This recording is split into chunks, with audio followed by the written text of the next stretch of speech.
Right, good morning all. It's 10 o'clock, so we'll make a start. Welcome everybody to the second attempt at October's Audit and Governance meeting. My name is Councillor Matthew Hall and I'm Chairman of Audit and Governance. First thing we'll do is go around the virtual room and do an introduction of members. So if I can start with Councillor Rod Atkins. Good morning. My name's Rod Atkins of Council in Ferndown South. Thank you. Richard. Richard Biggs, Vice Chairman and representing Panbury Ward in Dorset. Susan. Good morning, everyone. Good morning, Chair. Councillor Susan Cockin, representing Portland. Janet. Morning. My name is Councillor Janet Dover and I'm a member for Coal Hill and Wimborne Minster East. Good morning. Thank you. Barry. Morning, Chairman. Morning, everybody.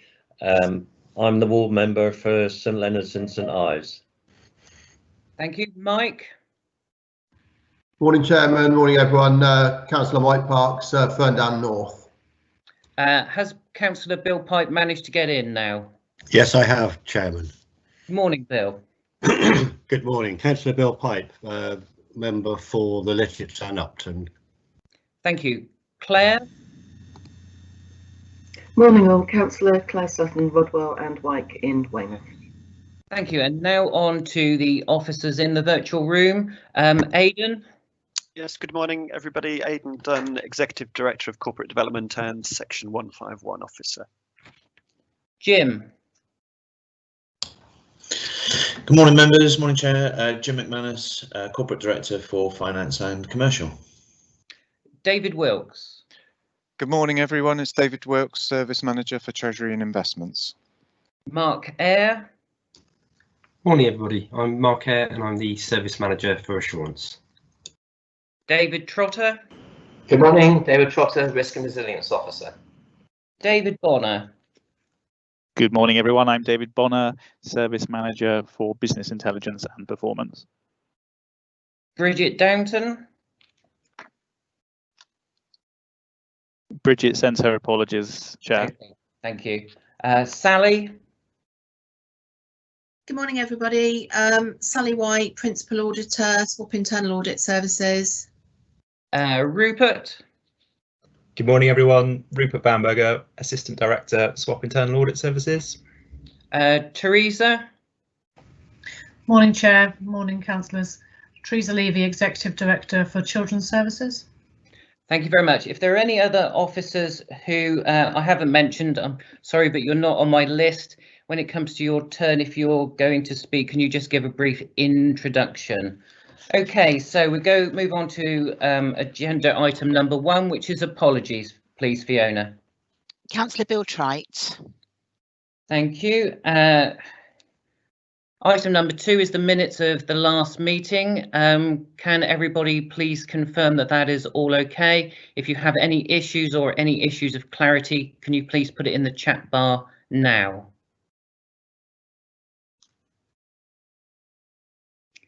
The silence and the lack of typing, I will take that. That's all approved and I will sign that at the next appropriate moment. Agenda item number 3 is declarations of interest. Do we have any? I'll take the silence as a no. Agenda item number 4, Fiona, do we have any public participation? No, we don't, Chairman. Thank you. Excellent. Right, we now move on into the main part of the agenda. Members, if you wish to ask questions, can you please use the RTS in the meeting chat bar at the side? So agenda item number 5 is the finance report for Q1. I believe that's over to Jim McManus and Aidan Dunn, please. Thank you, Chair. It's Aidan Dunn here. So if I can start by way of an introduction. So this Q1 finance paper was received and adopted by Cabinet in July earlier this year. The paper did 2 things. It first of all, it acknowledged or reported on last year's financial performance. So it reported that for the financial year 2019-20, the council overspent by approximately £5 million. and the audit committee will be considering the accounts at their next meeting in November, so we can go into a lot more detail there. The bulk of the paper that Cabinet considered in July was the report on Q1, so that's the financial performance for April, May and June this current financial year, and using expenditure for those 3 months to project forward to give us an estimate of spend overall for the year. So the report at that stage in July, we were reporting an estimated or forecast overspend of around about £43 million for this current financial year. A whole host of assumptions around there, given the uncertainties, in particular at that early stage of the financial year, but also those uncertainties associated with COVID. So the report describes how the 43 million had been put together through a combination of income shortfall. So weren't able to collect, in particular during the early stages of the pandemic, weren't able to collect the income through commercial income such as car parking, as well as projected shortcomings from business rates and council tax. The report describes how our expenditure has gone up through a combination of things like PPE and having to buy additional residential care placements, for example, but also the planned savings and efficiency activities that we'd been intending to make. We'd had to delay to focus the entire organisation's efforts on the response to the pandemic. So those three factors combined, our estimate is that COVID itself will have cost us about £64 million this financial year, and fortunately government has given us non-ring-fence funding of about sort of around about the 20 million mark, and that's where the 43 million that we were reporting at that stage has come from. Since we put that report together back in July, government has announced an additional scheme for local government, so we're able to claim back some of the income that we weren't able to collect. So we anticipate about a further £5 million or so.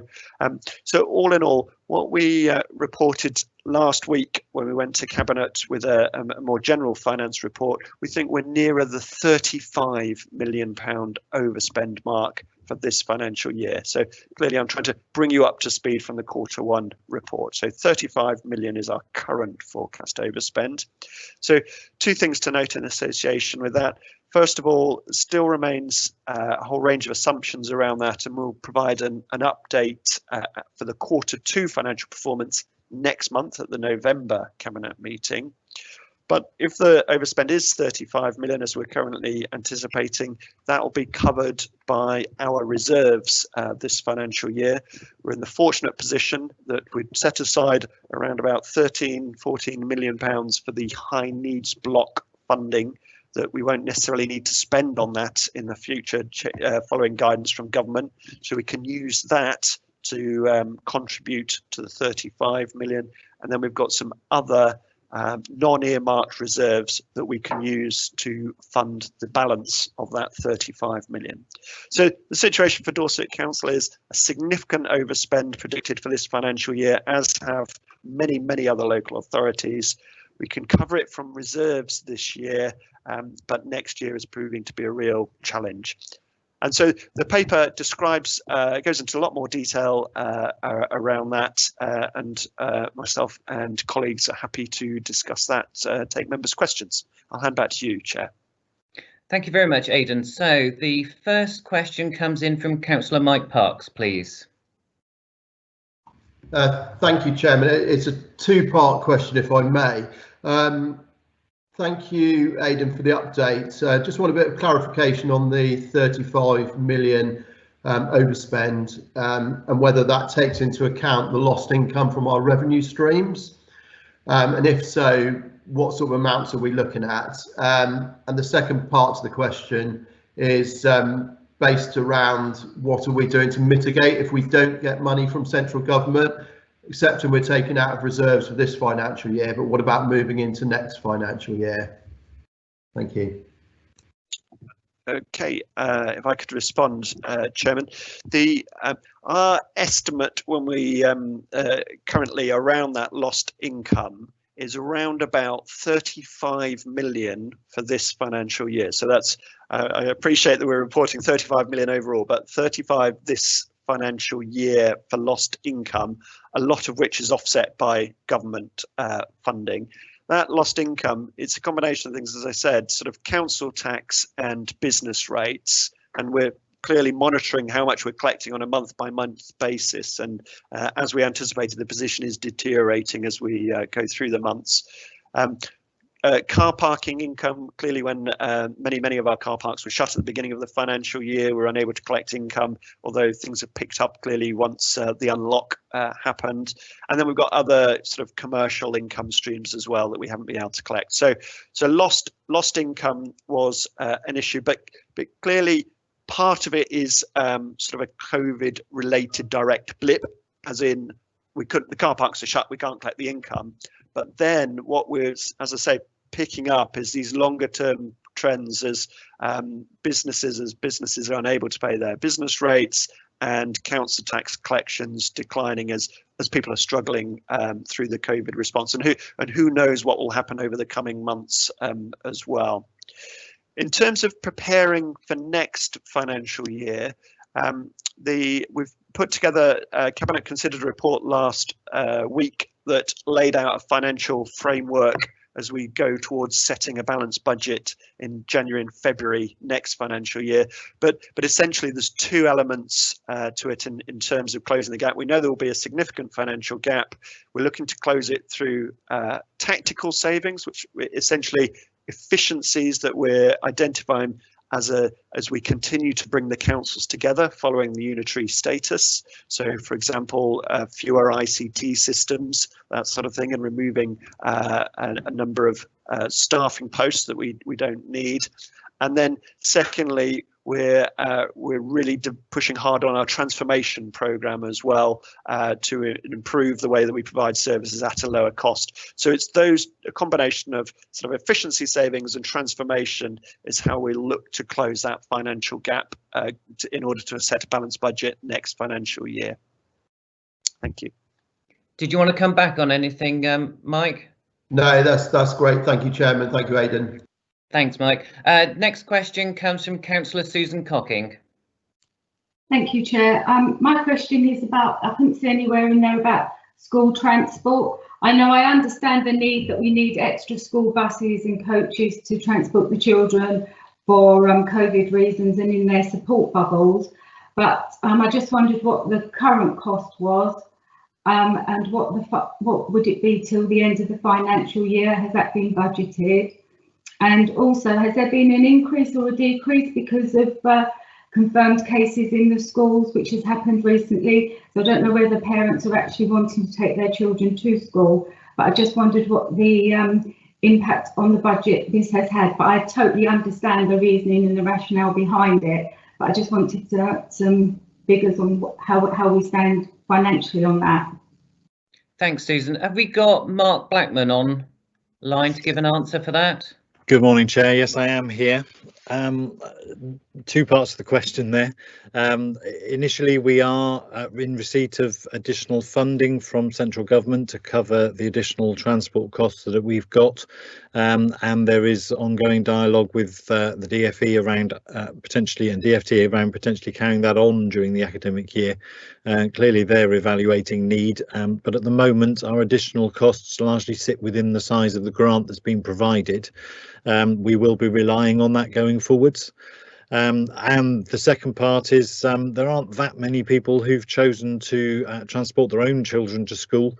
I believe it's largely balanced by the fact that we've put in place the right provision for our Dorset children and they are making their way to school. So obviously time will tell as we go through the next winter months, but certainly we're seeing a picture where at the moment central government appear to be covering our additional costs.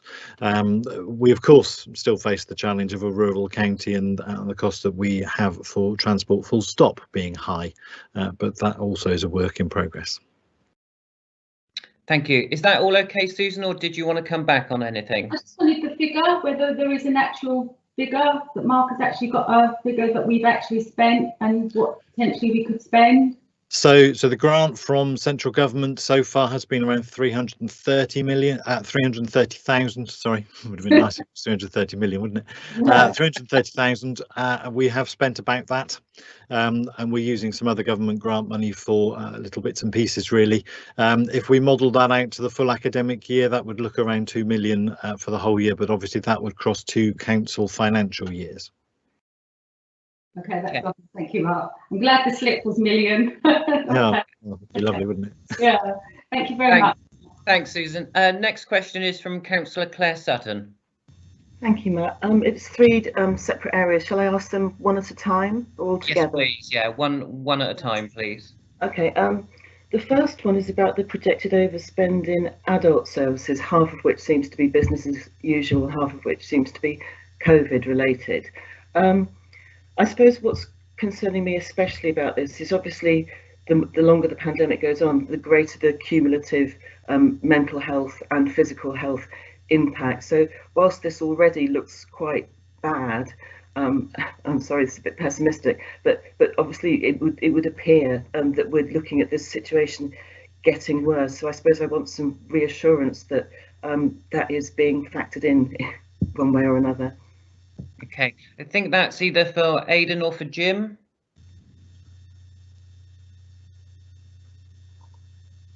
Chair, yeah, if I start as Aidan here, if I start, and then there might be colleagues from adult care that would like to come alongside to give a bit more colour to the answer.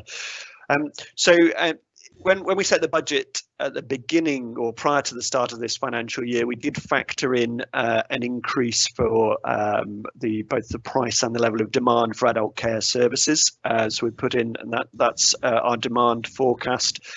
Clearly, we hadn't anticipated, and why would we? We hadn't anticipated COVID at that stage, so that's kind of been blown out of the water. So, and hence a significant overspend in adults amongst other services.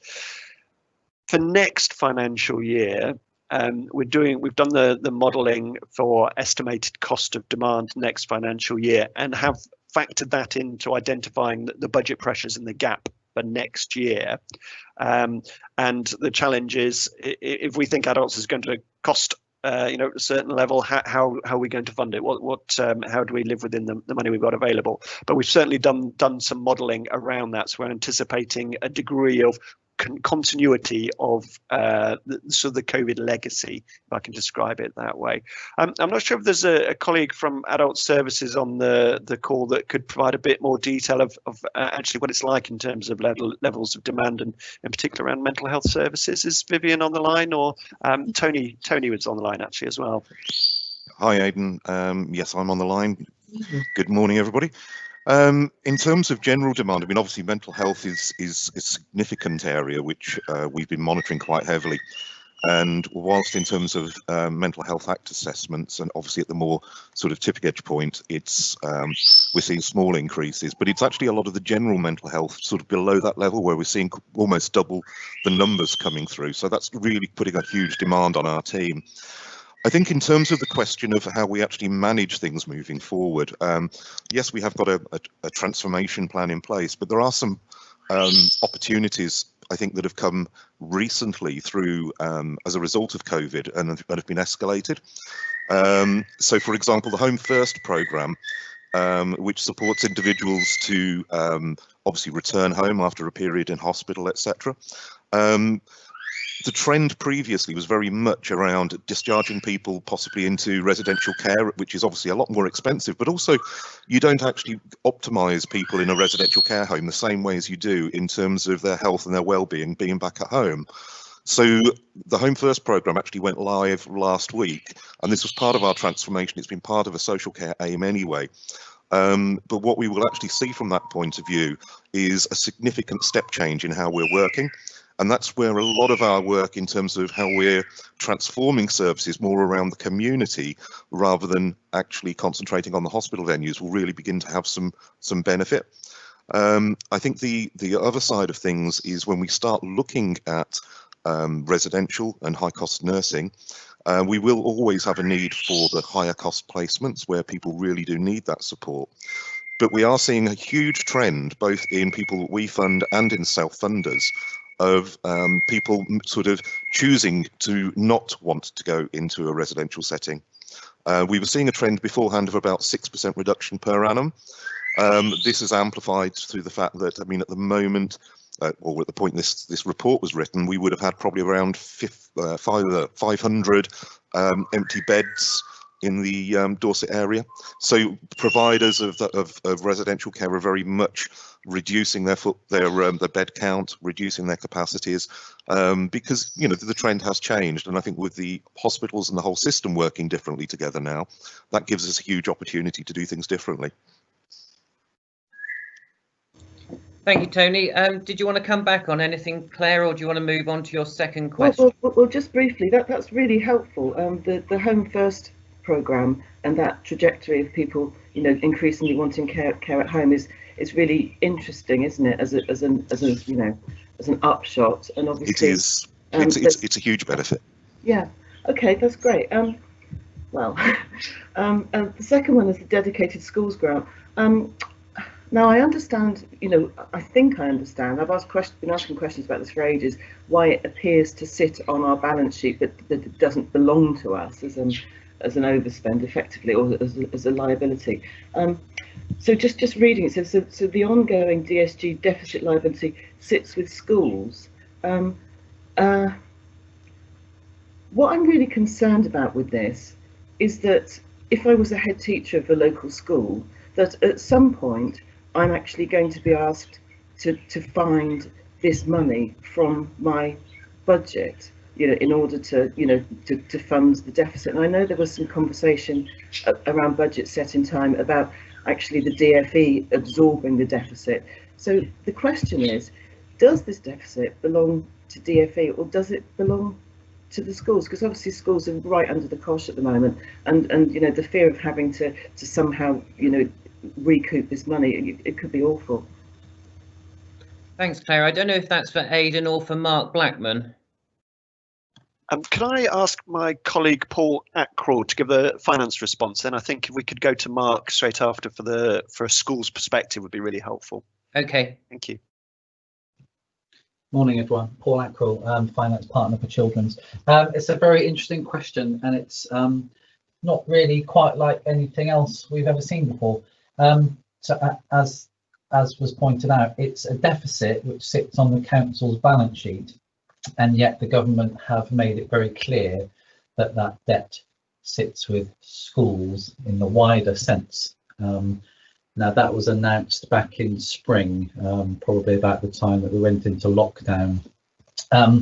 So that quite reasonably raises further questions, much like the one that's been asked, to say, well, is it for schools to pay that back, and how and when and through what process, or are the government going to look at writing some of that off, or if there's any number of potential situations which could arise. And the short answer, I suppose, is we're still waiting for government to give us advice. So we are somewhat in the dark, really. In the meantime, the deficit sits there on the balance sheet, and we'll come to Mark Blackman, I think, in a moment. And Mark is actively working with Schools Forum on a deficit reduction strategy, but that's about reducing the size of the problem, which is slightly separate to the question of who owns that debt and when and how is it eliminated. Thank you, Paul. I'm going to come to Teresa in a moment for a little bit more context, but I think it's clear that that the deficit sits on schools' budgets. That's not technically true. It's not sat on individual school budgets. It's sat on the overall schools block, which is the money that we get for all of the work we do with schools. So it's a balance against that, and that runs into the hundreds of millions as opposed to the millions in terms of an overall finance piece. So that's quite significant. It's not sat, and it's not being asked to be sat against individual school budgets. Year on year, their income is reserved in a sense that there is a per pupil amount that we're required to pass on to them, and that's defined now by central government. Teresa, I'll come to you if I may. Thank you, Mark, and thank you, Chair. So I think that the answers you've had are the right answers. There's no expectation in any part of the country that individual schools are going to be asked to pick this up. It would be difficult to imagine how that could be deployed. Certainly it sits against the school's budget. The responsibility, clearly, for making sure that we manage down both the deficit and the spend in future years remains a partnership between us and school leaders. And so the most important conversation, which hasn't in any way slowed during COVID, but actually has increased, has been around how do we ensure that the children in Dorset stay in children's schools in Dorset wherever possible, and where they can't stay in our own schools, they stay in provision that we provide. And that's the easiest, best way to describe our reduction strategy, really. It's around being an inclusive authority with inclusive schools, and where children can't remain within those mainstream or special schools of our own, that we have additional expert specialist provision within the county. So that's the strategy. That's what we're looking to deploy. It's a bit of a tanker turn. You've heard the numbers. It's not going to happen overnight. The most important thing is that we're edging forward incrementally every day. Teresa, if I could just add a sort of a little question into that. I don't know if you saw, I think it was late last week on the news, there was a report from one of the schools in the Merseyside area where effectively the state of the building was absolutely atrocious. No heating system, roof caving in, children having to wear coats in school just to keep warm. What is the general standard of school buildings within the county? You know, because that is somewhat linked to the financial pressures which are on the school and on the council. So it'd just be interesting to know if you've got anything to put into context with that. Thanks, Matt. I mean, certainly that you're absolutely right. You know, how and where our teachers and our children get to spend their time together learning is really critical. So we have an ongoing maintenance programme where those are maintenance matters for us in terms of maintained provision, and we obviously have expectations around the state of any provision, whether it's academy free or maintained. What we know is that there are challenges about the amount of capital assets that are available at any time, and so that has to be carefully shared round and through that process. And it might well be that this committee would like to look at both the sufficiency of places and a sufficiency in terms of quality report going forward. I think that would be helpful. Yeah. Thanks, Teresa. Claire, did you want to come back on anything, or did you want to move on to your third question? Thanks, Matt. Yeah, I'll basically move on.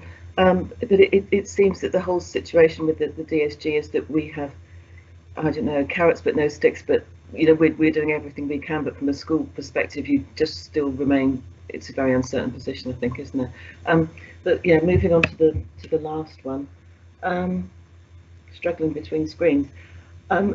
It looks like there was 15 million of unallocated capital funding in this year's budget, but we've effectively agreed that 15 million will be reduced to just 2 million. So I'm just seeking some reassurance that the impacts of that, what looks like you know, a huge reduction, have been catered for, mitigated.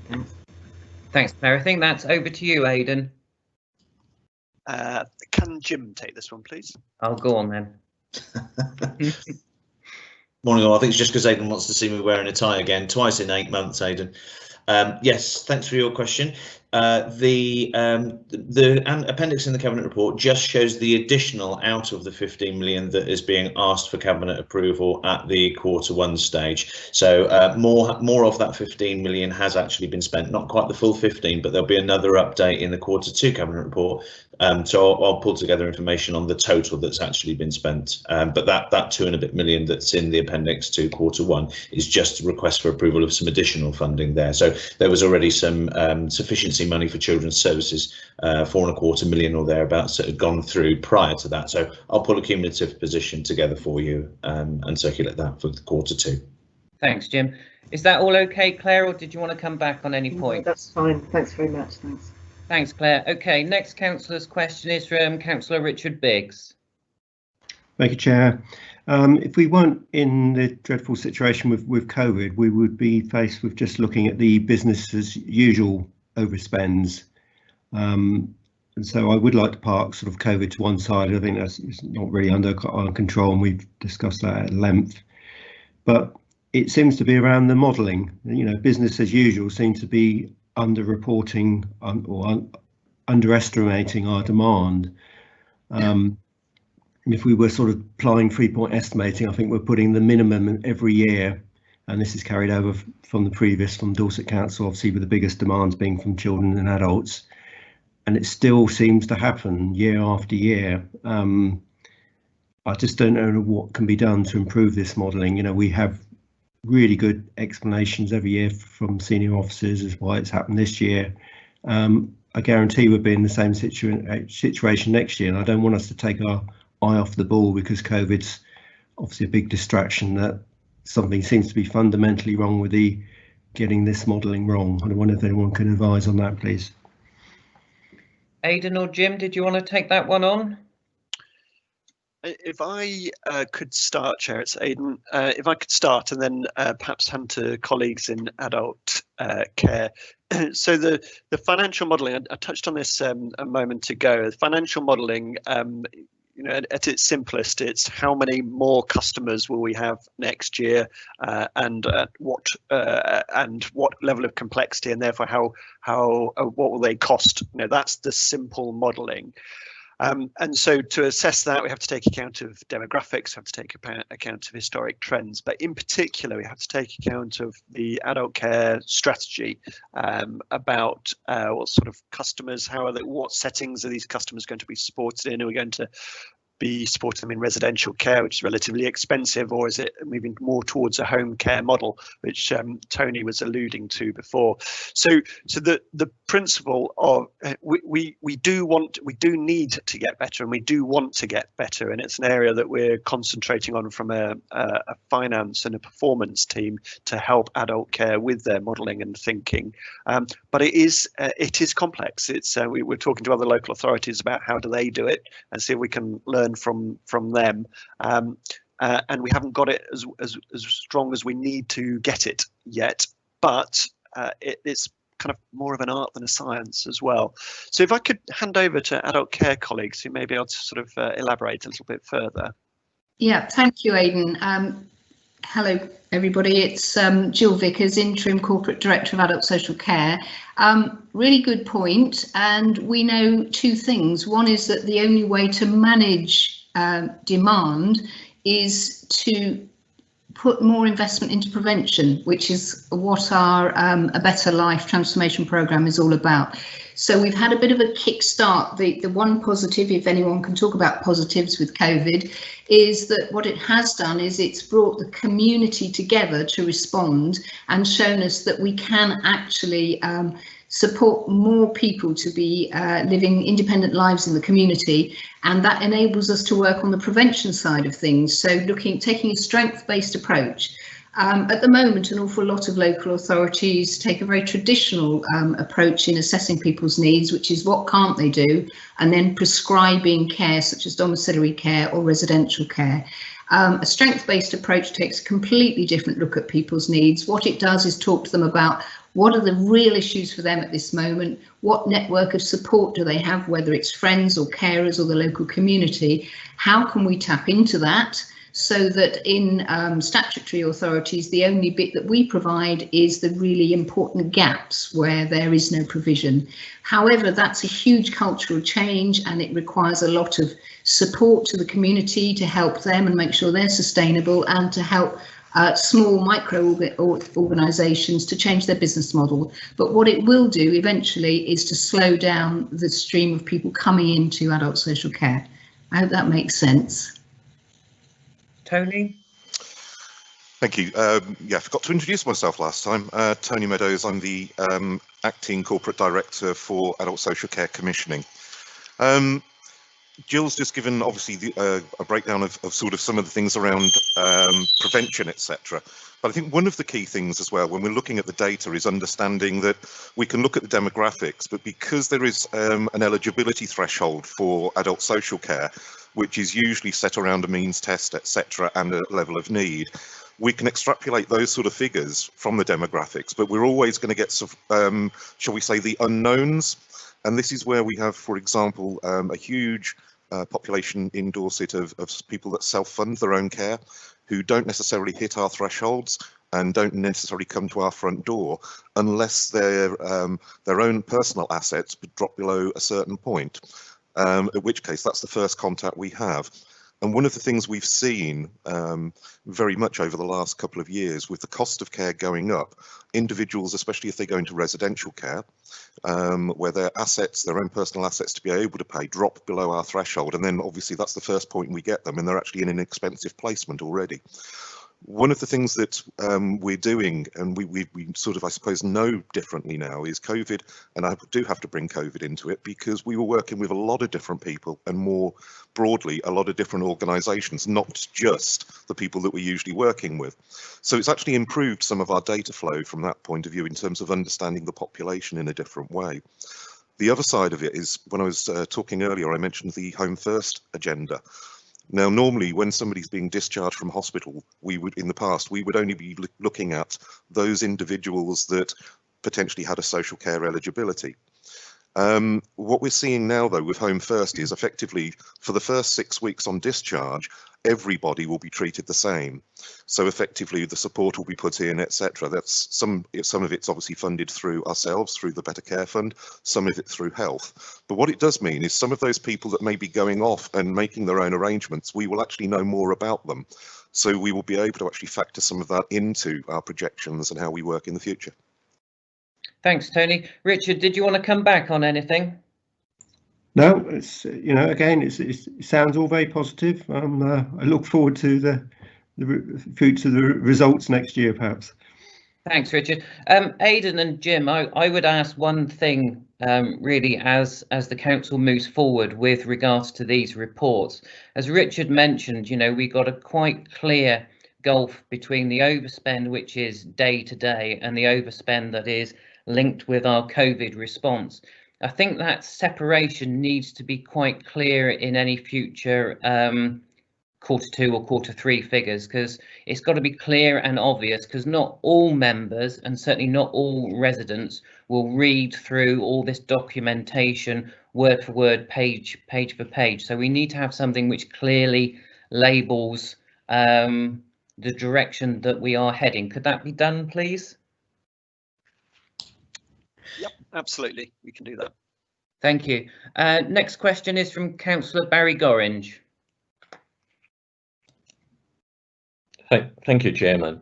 I've got 3 questions. The first one is, we talked about earlier on the 330,000 that the government have given towards schools for transport. Does that also cover the extra PPE and other items that schools might be using currently? I think that's over to you, Mark Blackman. If I might, Chair, I think Mark's had to leave the meeting for an urgent matter. So, okay. Teresa Levy, I'll take the response. No, it doesn't. There was no allocation for schools around PPE, Councillor. What we decided to do at the point in which that became a requirement, I mean, you'll all remember the guidance changed over a period of time, was that we funded a simple early bundle of PPE for all of our schools in order to make sure that they had things to be able to open. That certainly worked well in terms of getting our children back to school. And we had a visit last week from Ofsted and CQC when it was very reassuring to understand that our children had got back to school more quickly and in greater numbers than many other parts of the country. And I think that's in no small part to school leaders making them feel like safe places. They are now responsible for ensuring they have their own PPE as part of their normal health and safety requirements. And we understand that's happening.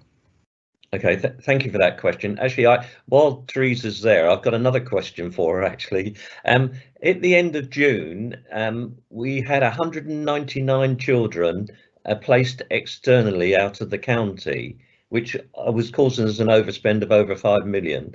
Can you give us an up-to-date situation as of the end of September as to how many children we've got out of county? Thank you, Councillor. So the situation, I was going to kind of respond in terms of the general conversation that just took place around forecasting. The situation we've experienced during COVID is that for all fostering services, our own and other people's, there's been an absence, a lack of about 25% of the usual stock of foster carers due to shielding or people not being willing to take new placements during this time. That has pushed a significant demand into the residential space, but some residential provision has also been unavailable. It's also been increasingly difficult for us to move children on in this time. We have continued to place some children for adoption. We've continued to do introductions where that's appropriate. But as you'll appreciate, during this time when some people haven't wanted to have significant intensive visits, and moving children on requires intensive activity, it has slowed our reunification process. We also find ourselves in the unhappy situation of having in excess of 60 children within the family law courts process for a longer period of time than that would be wish, and certainly than that is within our required timescales. That was partly due to some early closure of courts, and then later due to what I think is perfectly reasonable, a sense from the judges, and I agreed with our local HHJs, that where it was a contested hearing, families needed longer than normal in order to be able to have ordinary assessments. So fundamentally, we have a logjam in our courts, we have a logjam in our external placements, and an absence of family placements locally, more than we would normally have. So when we come to the previous question about how much of our overspend is COVID, I would say, even though we describe it as business as usual, because it is our business as usual, actually it has absolutely been driven by an inability to move children on during COVID. So that's the kind of the global picture. In the midst of that, our actual numbers of children in care have remained steady, which I'm very pleased about, because actually you all know the graph that if I drew what it could have been like, as opposed to what we've managed to do by really providing more and more intensive community support, we've actually managed to keep the curve down. And the number of children out of county has gone down by a small number, down to about 195. But most of those are in more expensive placements. We've resisted any uplift in charging from our children's provision in terms of market. And we're supported by that by being in commissioning arrangements with other local authorities, and we all hold the line on that together. However, our level of provision remains a real challenge, and we have got, as you know, significant plans around getting more sufficiency locally, and that is a significant part of our solution. But what we've all experienced as a country, I was on a call with other national DCSs last week, and significant pressures across the whole country about placement capacity. So resisting the uplift in cost is a big part of that, but just having enough spaces at this moment in time is a real challenge in the country. Thank you very much, Teresa. That's explained the situation fully. Thank you. My third question is regarding borrowings. I see that in the report that we had 36 million that had to be repaid within this financial year, in other words in the 12 months. Can you tell me what the situation is about either repaying some of that or refinancing it? Thanks, Barry. Is that one for you, Jim? Possibly is, but are we on to the Treasury Management Report, or are we still on the Q1 Cabinet Report? Still on the Q1 Cabinet Report. Could I ask a bit of clarification for from where that number is? Well, I read it on the agenda in one of the reports. I think it might be the Treasury Management Report. Is it in the Treasury? Is it? I think possibly. Could we pause that one for now? Come back to it, Councillor. Yeah, no problem. Thank you. Thank you. Anything you wanted to come back on there, Barry? No, I'm fine. Thank you for the moment. Okay, thanks, Barry. Thanks, Jim. Final question, I think, is from Councillor Bill Pipe.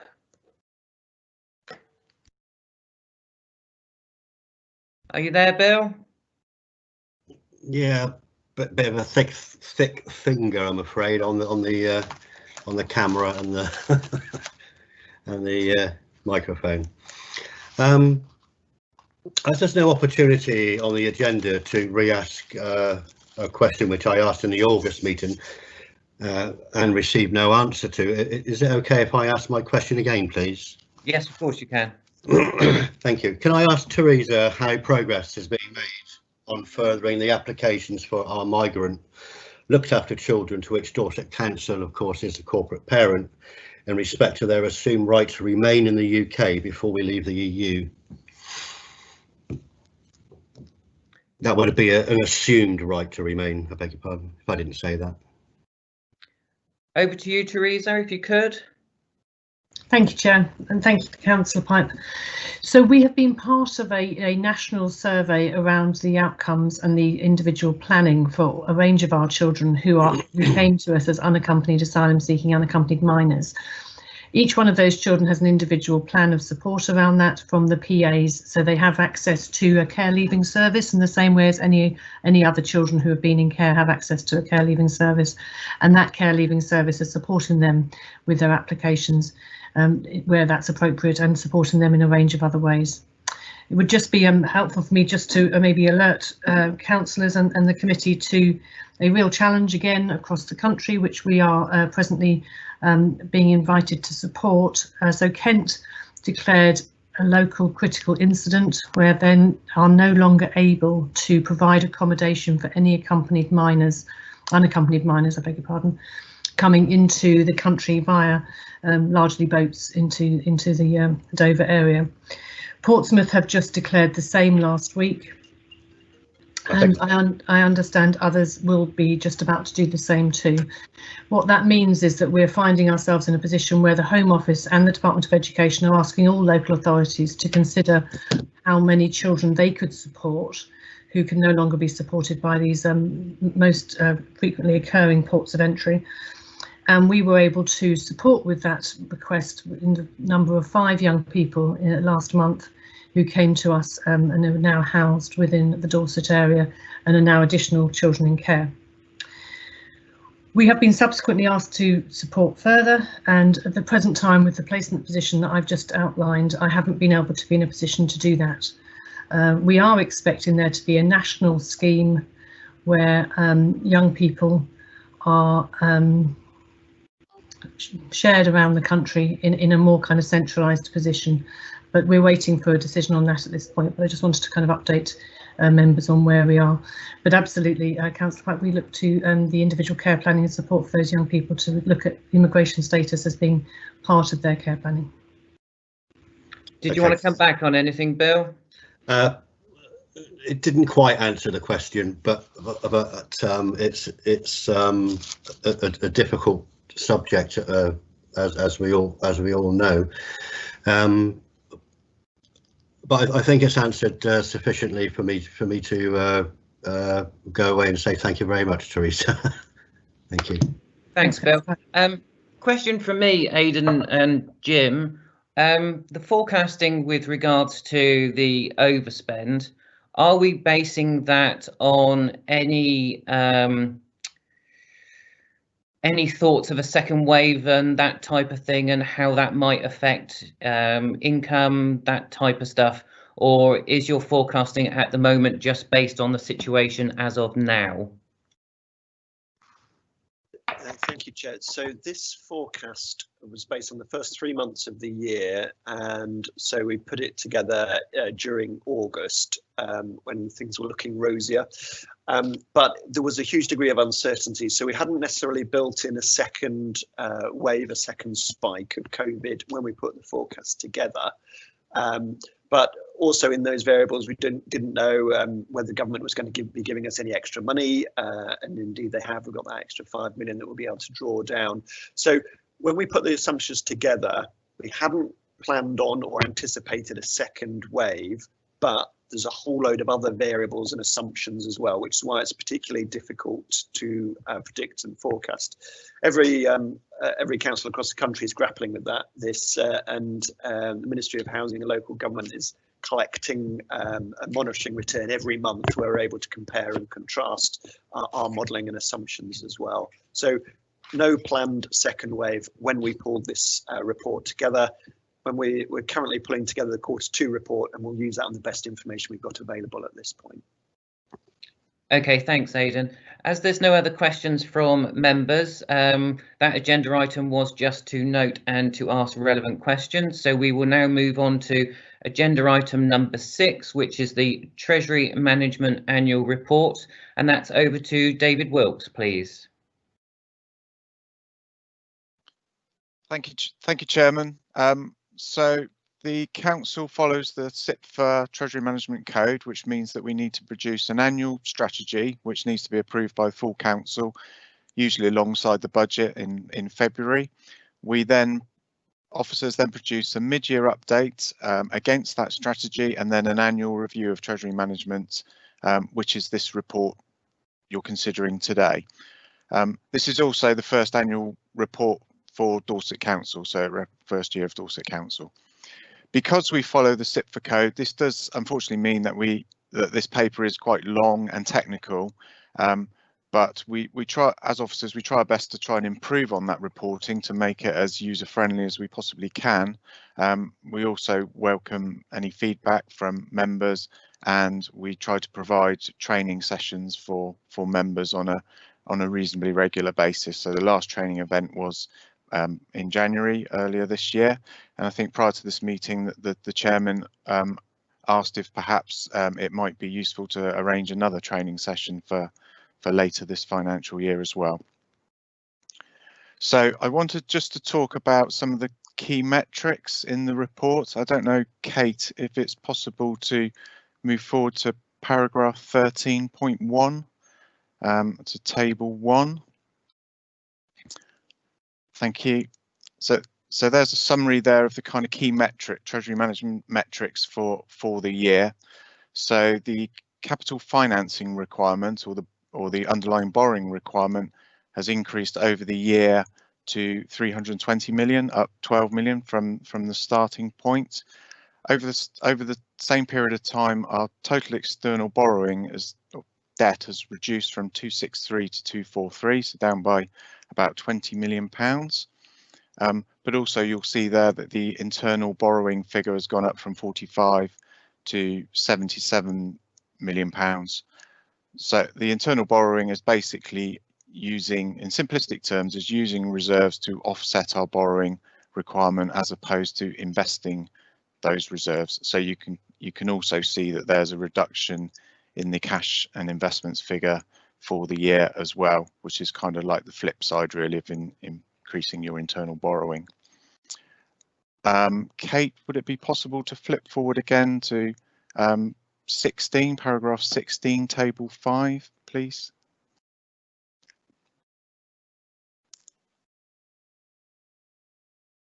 Thank you.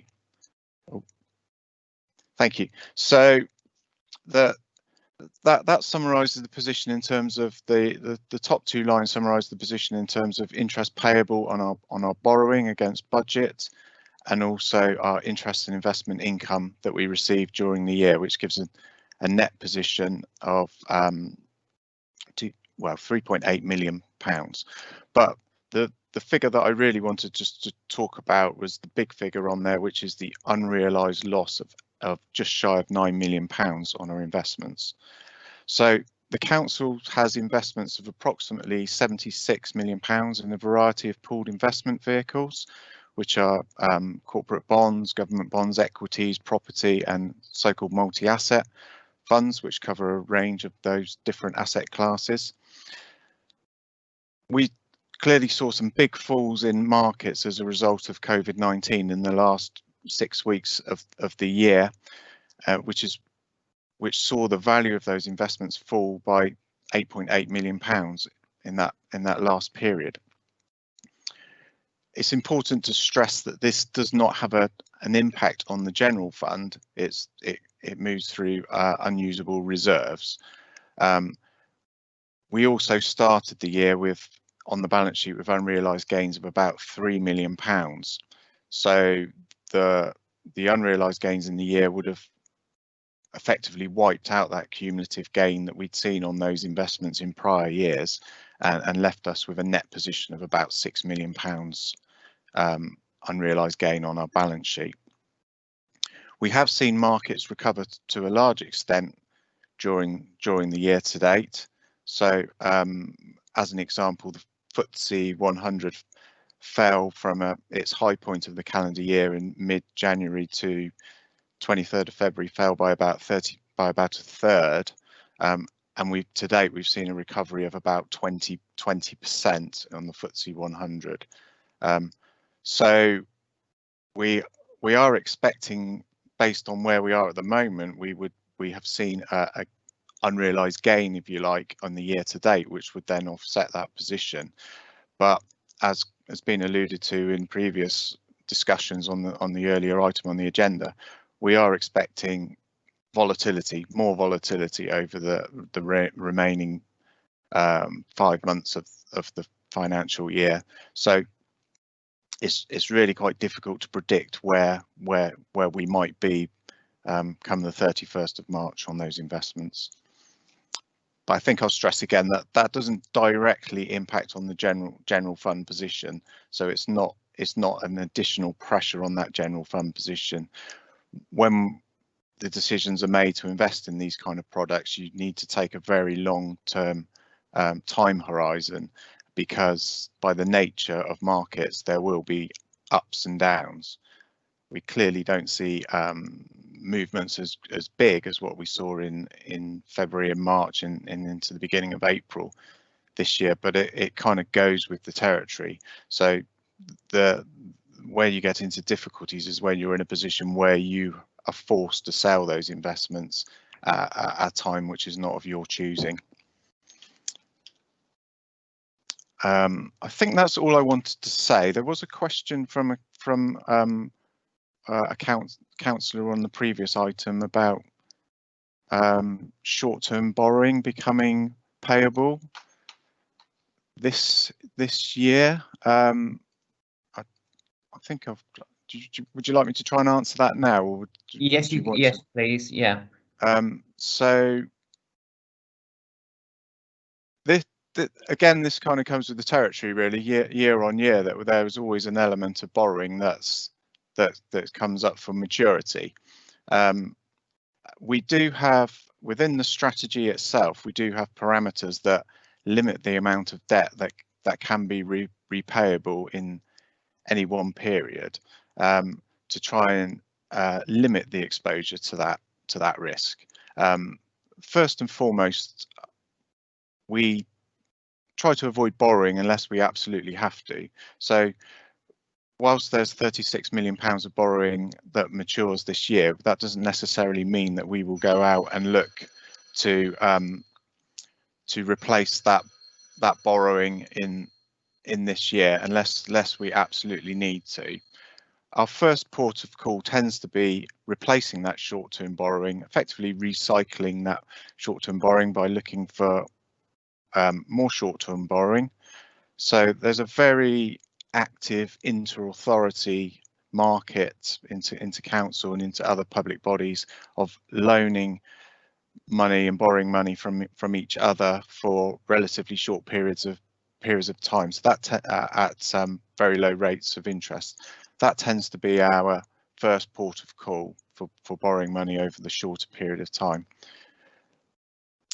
Occasionally, that does present liquidity problems. For example, referencing COVID yet again, in the kind of literally in the last few days of March, lots of authorities were looking to borrow. So more authorities were looking to borrow than were looking to lend. So occasionally you can find pinch points into inter-authority borrowing where everybody's kind of faced with the same situation. We've either got lots of cash that we're looking for a home for, or we're all looking to borrow money. So we need to be careful that we don't rely on that completely as a source of funding, and also we tend to try and time it through the year. So the later you leave it in the financial year, the more the liquidity in those markets tends to dry up. So usually we'd start looking towards the end of the calendar year, so just before Christmas or into the new year. We'd like to try and take out any borrowing that we think we need by sort of February at the latest. But we do have other alternatives, the financial institutions, so borrowing from banks, etc., etc. So it's it's not a problem, or it's not an issue, and the level of borrowing there is within the parameters. It's roughly the kind of level that it has been in prior years. Hopefully that answers the question from earlier. Thanks, happy to take any other questions. Barry, did you want to come back on anything on that? No, that's fine. Thank you, David, for a very good explanation there, so I understand it, more. Thank you. Thank you, Chairman. Thanks, Barry. David, just a couple of points. Yes, please, to trying to get some training for us as soon as the calendar will allow. We've got a number of new members, so the sooner the better, really.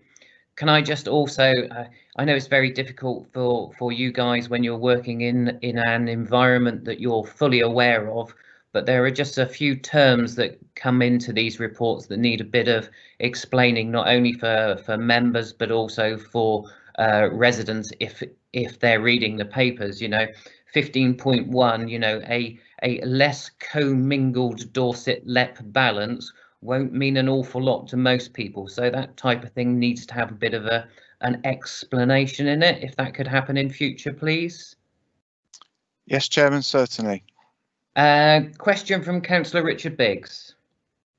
Yes, at the beginning of the report it says there's no climate implications. I would challenge that because I think some of our investment strategy is very much wedded to many sort of oil investments, etc., which have been performing particularly poorly, somewhat related to COVID, but all sorts of things as people move away.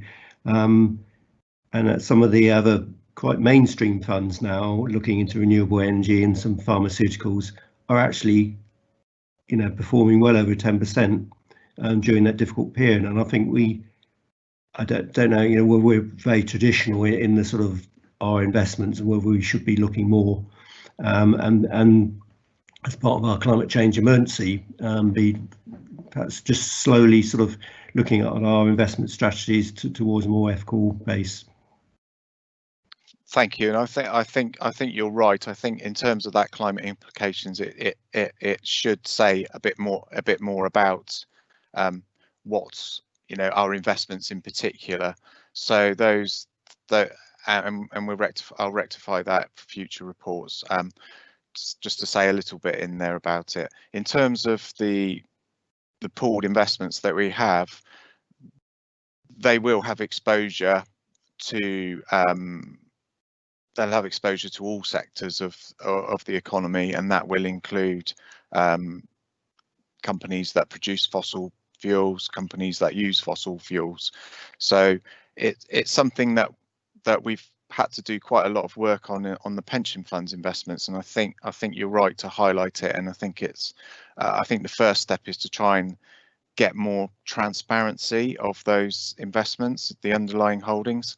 So as I said, they are all in pooled investments, so they're not conscious decisions to invest in particular sectors or not by the officers or by the council, but we perhaps need to probe a bit deeper into the underlying holdings that we have in there as the first step, and then I think it will be for members to make some decisions, perhaps in terms of whether they want to actually pursue a different strategy.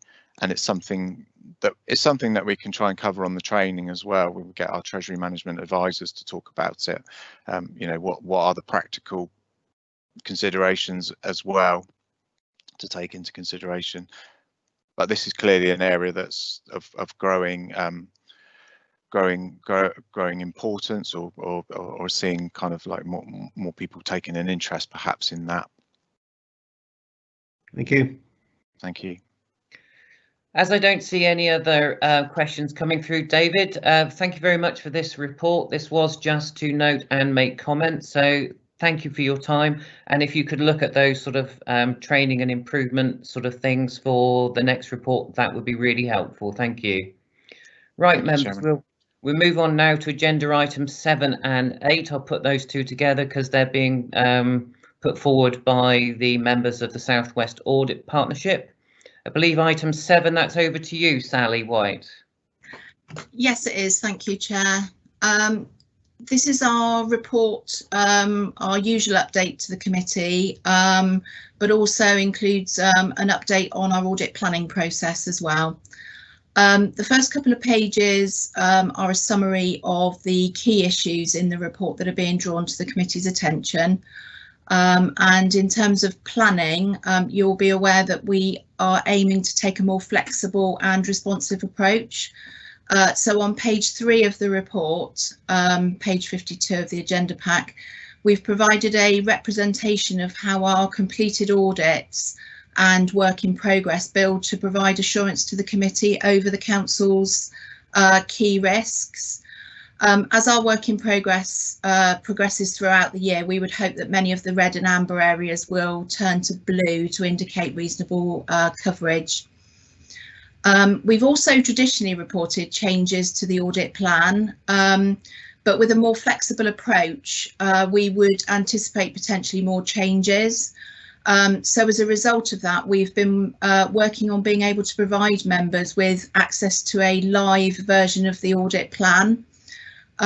This is where we become a double act, and obviously Rupert has managed to share, I presume Rupert has managed to share his screen. Certainly I can see it. Hopefully other people can. Thanks.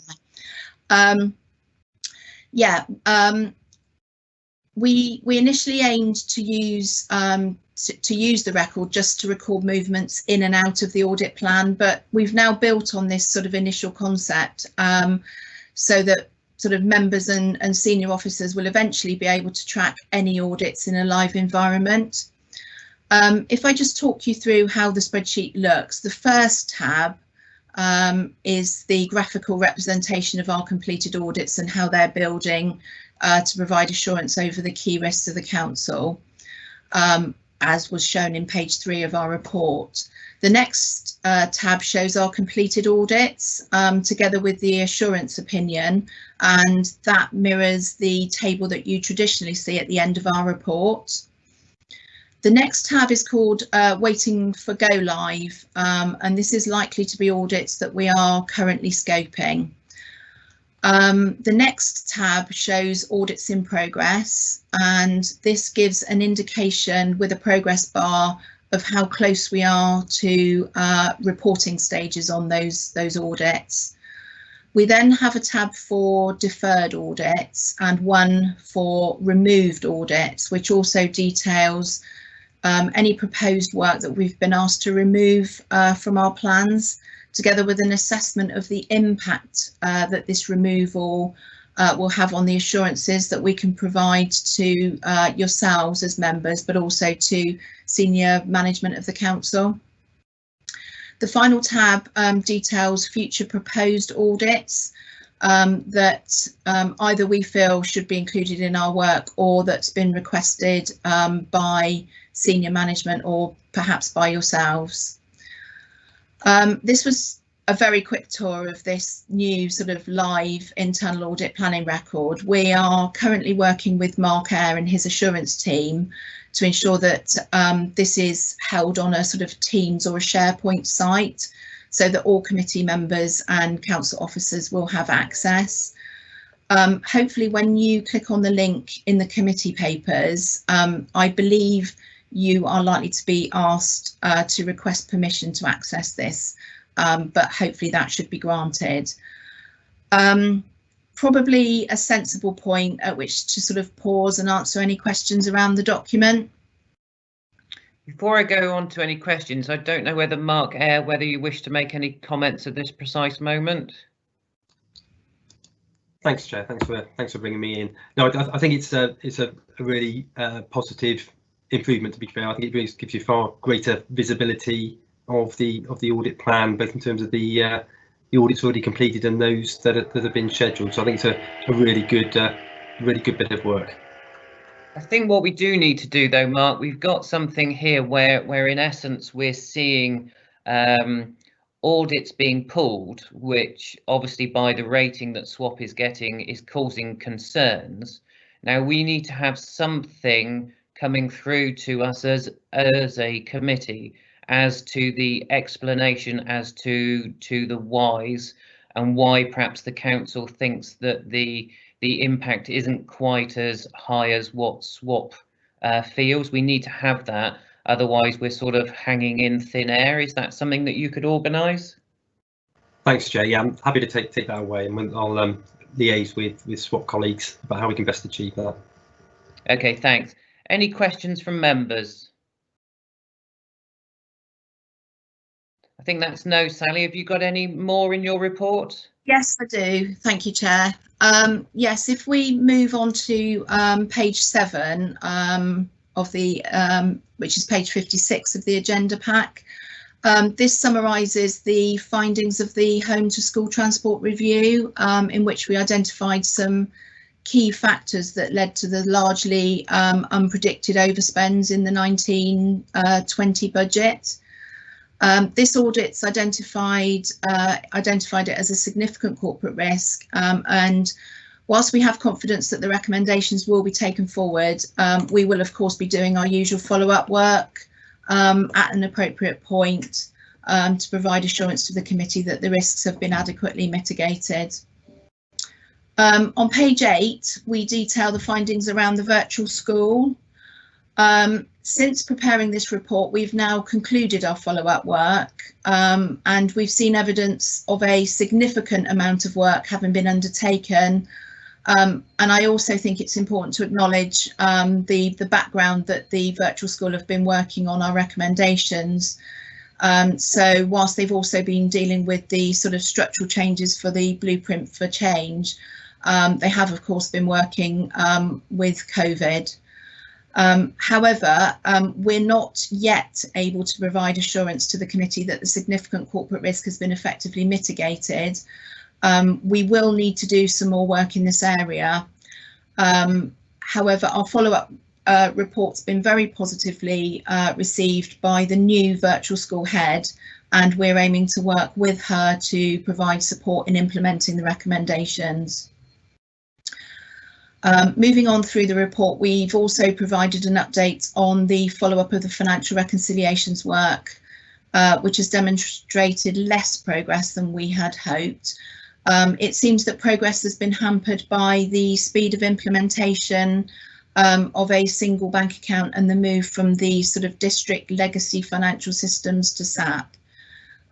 Again, we'll be going back to review, but this is not likely to be until sort of April, May time next year, so that works in with other changes. And Appendix B at the end of the report is our usual table of audit work. So I think those really are the key highlights from our most recent work, and obviously happy to answer any questions. Thanks, Sally. I was just going to throw a question over to either Aidan or Jim. Did you want to comment on the issue with regards to moving towards a single bank account? Yes, I'll pick that one up initially. I don't know if Dave Wilkes is still on the call. Dave is trying to wade through some of the migration towards a single bank account, which is complicated in terms of timing because you've got a number of different systems working at a number of different paces. If I pick up the reconciliations issue, first of all, I think Sally's right to reflect on being a little disappointed in the level of progress. However, since this report, and what Sally will find next time she comes back, hopefully, well, she will do, is that there's been quite a sustained improvement and catch up on the bank reconciliation process. You'll have some comments probably in the external auditors report this year about the fact that bank reconciliations were behind for some time, but we should be up to speed now, so they should be where they are, I am assured. They should be all up to date. Dave, are you still on the call? Are you able to pick up anything about our? I am. Okay, thank you. Single bank account. Thanks. Yeah, thanks. So I think the biggest challenge that we have in terms of moving to one account is the revs and bends. So we have 5 different sets of banking arrangements for each of the predecessor district councils, and there's a huge piece of work going on in revs and bends to merge all of the data onto one database, which is the kind of prerequisite for then moving across to the new NatWest bank accounts. So we have the bank accounts ready and waiting, to move across, but there's a huge amount of work going on in Revs and Ben's team to prepare this so that it's ready to move across in a kind of orderly fashion. Because clearly it's a massive risk to the council if we get something wrong in terms of collecting council tax and business rates, and also paying out benefits to recipients of those benefits. In addition, there are some IT challenges as well in terms of getting us all to one place. So some work going on in terms of software that IT are working on. The expectation is that we will move across majority of our transactions to NatWest this calendar year, but there is a risk that some of that could slip into the kind of final quarter of the financial year. But I think once we do get across to NatWest, it will make life a lot easier for colleagues who do the bank reconciliations, and it will make life easier for my team as well in terms of managing investment cash balances and investments, etc., etc. Thanks, David. Could I ask yourself, perhaps in conjunction with Mark Eyre, to produce a report for this committee that goes into an explanation as to the issues with moving towards a single account? And Mark, if you could incorporate what those risks are, because I think it's really important, one, that we as a committee and as a council understand fully the risks. We also need to understand fully the reasons why it's taking what some people might think is a long time to move to a single bank account, because for most people that would seem quite a simple thing to do. So as it poses a high risk, could the two of you work on that, please, to come perhaps to November's meeting? Happy to do that, Chair. Thank you. Thank you. Okay. Right, Sally, we got a couple of questions for you. First one is from Councillor Claire Sutton. Thank you, Matt.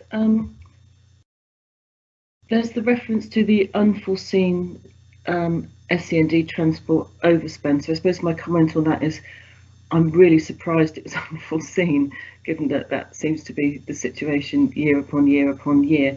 And in relation to that also, I'm afraid I can't find the page reference, I picked up something about benchmarking costs of transport to school, which seems something that we should be fundamentally doing, but I can't remember because I can't find a place in the report. Is this something that is underway at the moment, or is this benchmarking something that's been completed? Because hopefully that might help us bottom out getting this budget forecast right in future years. Thanks. Thanks, Claire. I don't know if Mark Blackman's still on the line, because he might be the best one to answer this. Yes, Chair, I am still on the line.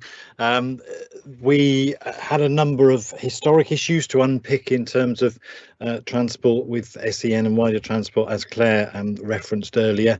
Though that piece of work is ongoing, there is benchmarking work going on around our spend and others' spend, and I can assure you that the work around our SEN transport and the increasing need that we see there to move children from one place to another is going on. It's absolutely a cross-council piece, and significant amount of work are now going on over in the Place Directorate, where that SEN transport is actually delivered. If you like, the need comes from children, but the delivery point is within the Place Directorate.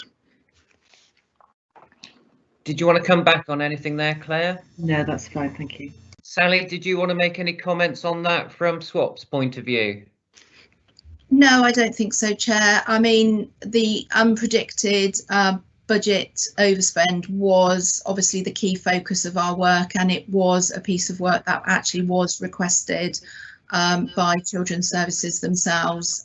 So they are obviously keen to sort of get on top of the issue. OK, thanks. Next question is from Councillor Susan Cocking.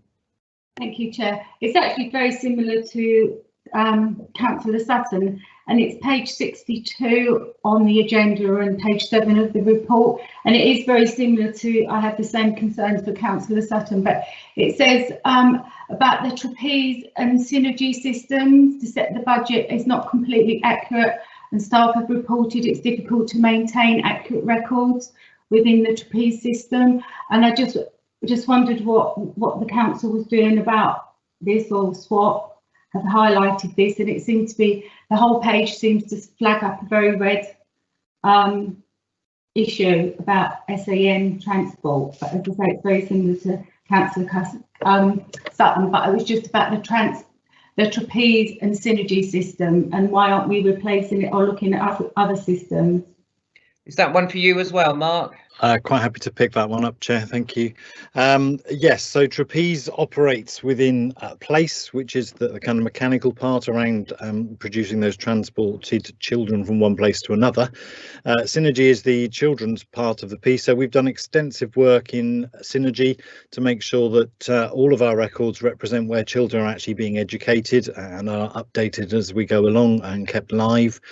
Trapeze is within the Place Directorate, and that's what they're relying on to help them do a significant amount of work in terms of working out how you get children from one place to another. And I wouldn't tread on their toes in terms of trying to explain the complexities of that piece of work. Suffice to say, it has been something that they've been struggling with for a long time, and we would want to work as closely as we possibly can to support them in doing their work around helping our children get to school.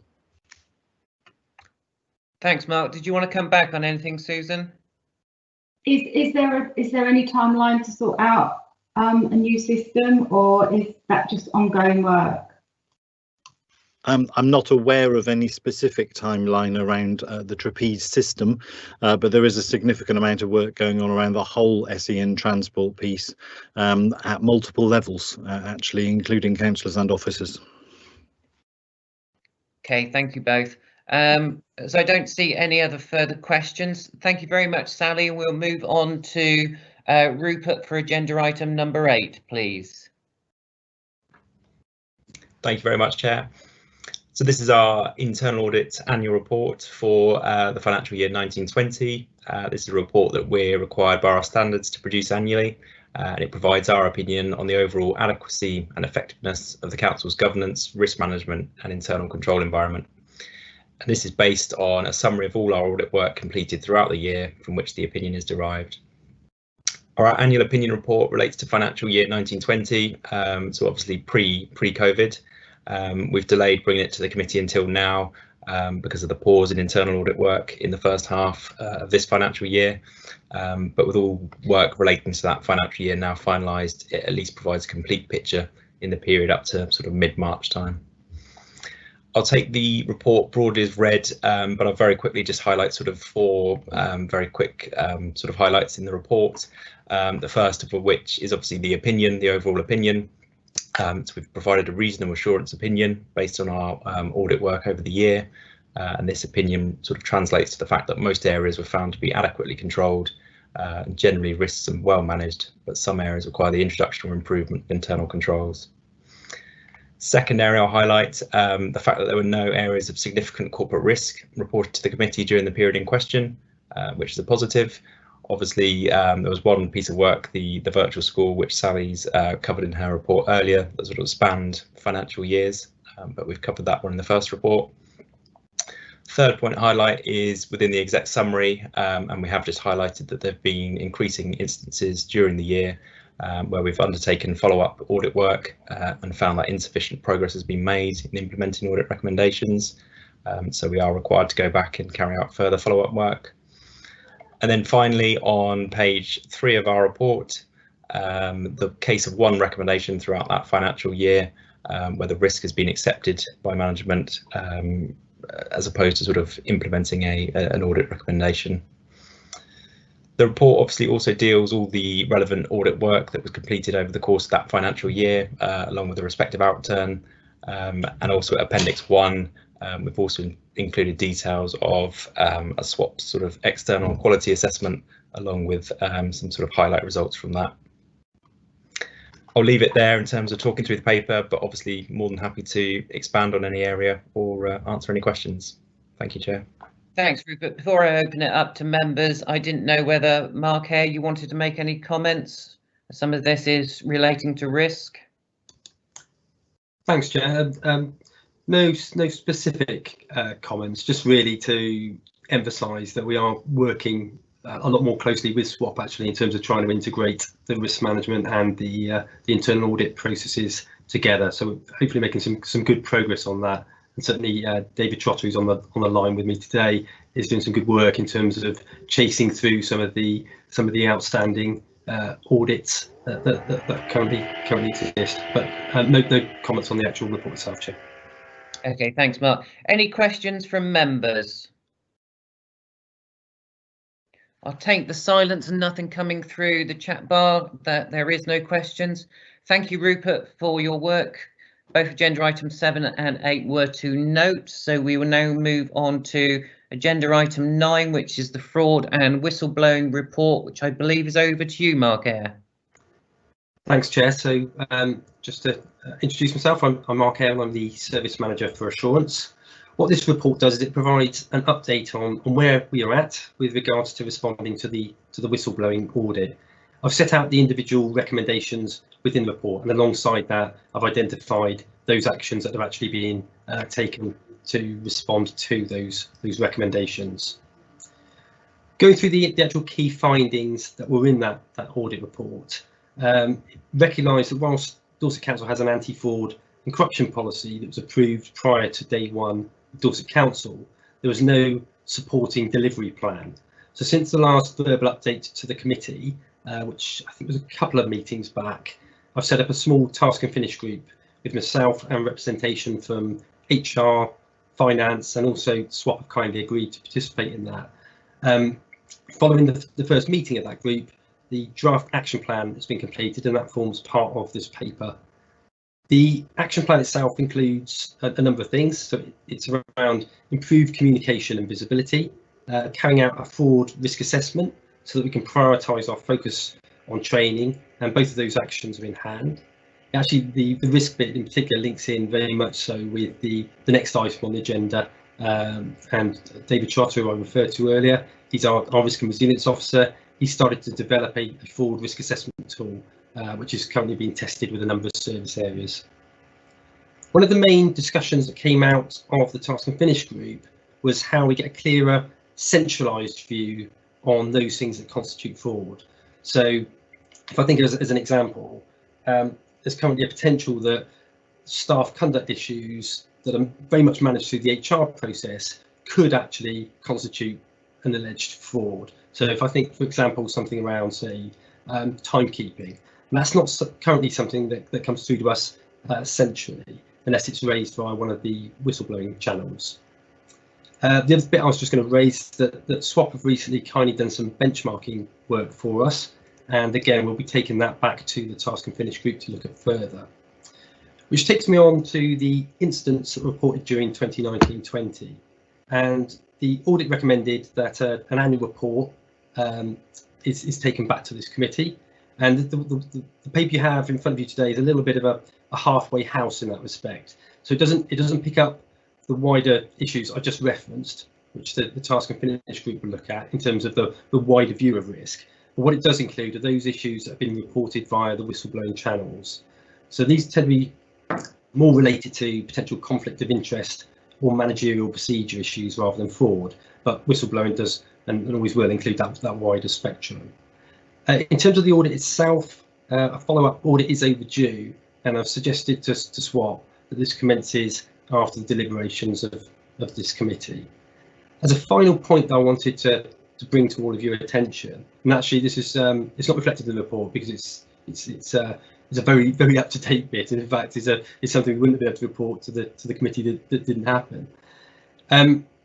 Through the internal audit arrangements that we've got with South West Audit Partnership, we're about to enter into an arrangement with a cross-sector fraud sharing organisation.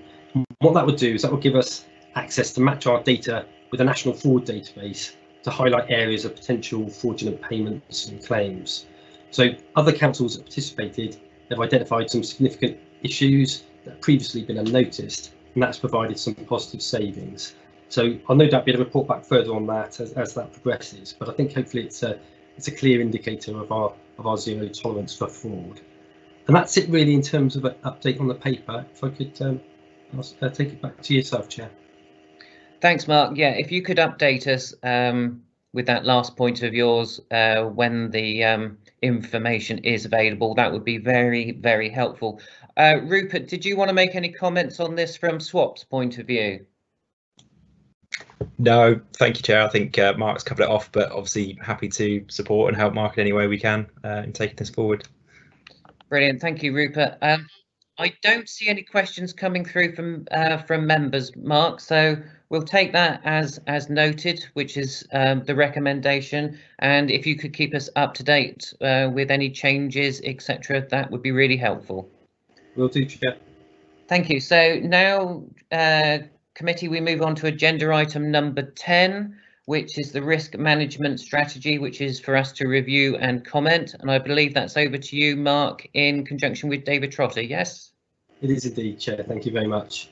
So a few meetings ago, we took the first of our new style risk management updates to the committee, and that shows those risks that have currently been identified as high. For the benefit of new members of the committee, a little while back, services were asked to identify what they saw as being their most significant risks, and that very much formed the basis of the initial service risk registers that we put together. Each service risk links back to an overarching schedule of 20 top-level corporate risk themes, and those would be the same themes that you saw earlier in that audit presentation that Rupert and Sally gave. The Risk and Resilience Officer has been doing some really good work liaising with services and filling in the gaps within those registers, and there's been a proactive update of risks by risk leads. We're linking with the performance and business intelligence team about how we can better link all of this back in with the performance and the council plan, and that's a work in progress. The other bit that's been included with this report is a first draft of a risk management strategy that Risk and Resilience Officer has been compiling.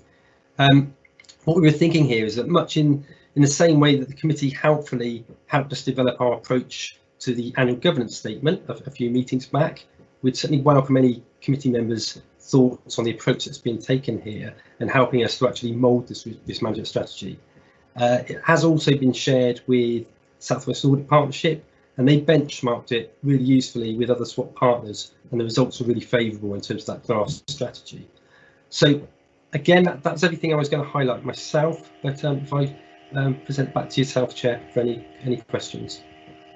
Thanks, Mark. I mean, the one thing I took from this, and I think I've mentioned this to you in our meetings, when we have this risk management coming through to us, we really either the service manager or the specific team that owns this, because as a number of members will know from their years on the council that often highlighted risks seem to stay on registers for year after year after year with work in progress, just as a casual one-liner. So we need to have this system where we've got somebody or some group that in essence is highlighted in big bold, so that if committee members have got an issue, we know who to call and to bring forward to a committee meeting to make sure that we can ask the relevant questions and make sure that things progress rather than stagnate. So I'm sure you're working along those lines to get that sorted, and the nod of the head is very reassuring. Thank you, Mark. Councillor Richard Biggs, you have a question. Yeah, it's just really about the risk management strategy. I think it's really is excellent. If I was to give it a 10 out of 10, I think it would need there's a couple of areas that it needs to improve on, and one of which is it should be a risk and opportunity strategy, because if we're going to make these savings and start having these sort of business as usual and forecasting issues, we need to start taking those opportunities, which I know in the plans that are happening are very much going on. So opportunity management is business as usual, but we can manage it in the same way that we manage risk through tables, and we can report it back and say how we're doing against those opportunities. So I think that's something that we really should be doing. And as I've said many times, we need to get the matrix to a 5 by 5 because it's too vague at the moment. A low being 0 to 40% is not really acceptable. It's going to be, most risks are going to emerge around the middle point. If they're actually in the high area, then they really, really are serious, because they're more likely to become issues. But yeah, it's good work. Other than that, thank you. Did you want to come back on anything, Mark, or did David want to comment? No, thanks, Chair, and I really thanks very much, Councillor Biggs, for those comments. I know David's been working really hard on that strategy, so that's really good to see that that's been well received. I recognise as well completely the point about opportunities. That's a really good point. In terms of the you got on to mute, Mark. Sorry about that. That's all right. No idea how I managed that. I'm not sure exactly how far I'd got. I think it was basically saying I agree in terms of the opportunities. That's something we should be reflecting in here.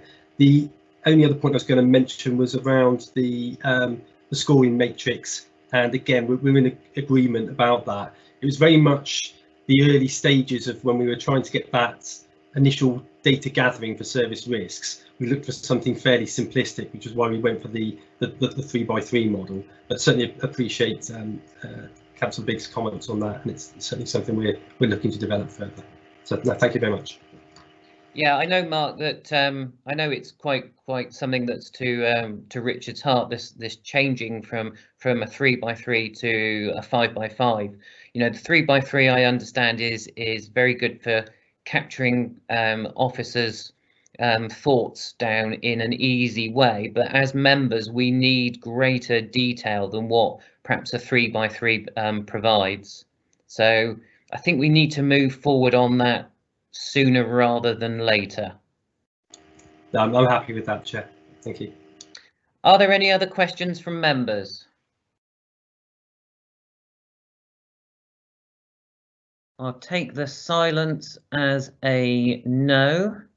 So I'm just flicking through my agenda. So that was to note and comment. So thank you, Mark. Thank you, David, for your comments.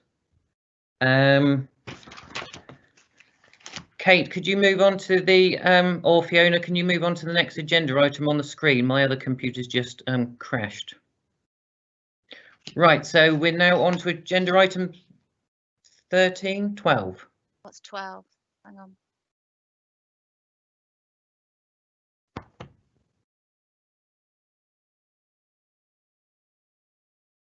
Constitutional changes, Chairman. No, it's the presentation from David Bonner, Dorset Council's performance framework. That's right. Item 11. Thank you. Right, committee members. Agenda item number 11 is the Dorset Council's framework. This is a presentation by David Bonner. So over to you, David. Thank you very much, Chair. Just bear with me a moment while I share my screen. Okay, so this relates to a paper that was brought to this committee at the March meeting, looking at the proposed performance framework for Dorset Council. So the purpose today really is just to bring along an update to the committee around where we've got with delivering the mechanics on the performance framework, and to show you the tools that we've built so that we can give you some comfort that the governance process is actually working as suggested in the performance framework. So I will just do a very quick recap on what the performance framework is, how it works, and the layout, and then I will move over to do a quick demonstration of the tools that we've built to show how that actually works in practice. So hopefully you can see my screen now. So in essence, just as a recap from back in March, the performance framework is a reasonably traditional pyramid structure. So it's split down into strategic level performance, service level performance, and operational level performance. I'll show you in a moment how the tool captures that. At the top, we have the strategic level council plan, oversight for the council, so that the highest level strategic metrics and the delivery of the longer term strategy. Underneath that, we have the service level metrics, so the monthly management information that's required for directorate decision making. And then underneath that, we have the vast plethora of metrics that are required to run the council and to successfully deliver and oversee at the operational level. So the tool I'm about to show you is built on that pyramid. So we draw on information from the top to the bottom, from the bottom to the top. running alongside all of that, we of course have to satisfy our statutory performance requirements. So that's all of our stat reporting. That also includes reporting to other agencies and partners. So that's dealt with in a slightly different way, but feeds or either takes feeds from the tool that we've built or feeds into it. I think it's probably important to note at this point that the tool also allows action tracking. So from a governance perspective, it's not just about reporting numbers, it's also about following through on actions where needed, looking at items that are off track. The tool is purposefully built so it can be filtered to show exceptions, and where there are exceptions, there's a requirement for why the exception occurred, what's going to put it back on track, a timeline for that, and an accountable officer. So that's the principle of this. So this is the diagram that you should have, or you would have seen before, splitting it down to those levels. So this is the large pool of metrics at an operational level, the service level I just mentioned. So that's where the exec director reporting takes place, SLT and CLT monthly meetings. This is the strategic level reporting. And alongside here on the left hand side, we've got the feed across from all of these into the quarterly council plan reporting, and all of this feeds up into the various member forums. Down the right hand side here, we've got our external reporting. So that's the stat reporting that I mentioned a moment ago. So this is the Dorset Council Performance Framework. You've seen this before, so I'm not going to dwell too much on it, but what I'm about to demonstrate to you now is how we're actually delivering on that and the tools that we're using. So hopefully this will work seamlessly as I flip between screens. Right. Can everybody see that? It says demonstrations of the new Power BI reports. Right, bear with me. I just need to stop sharing and reshare in that case.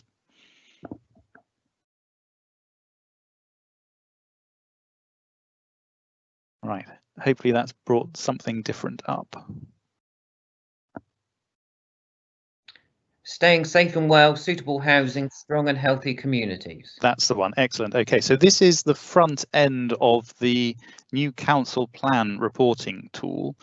It is currently split into the overarching categories in the council plan. So you've got the 6 boxes there.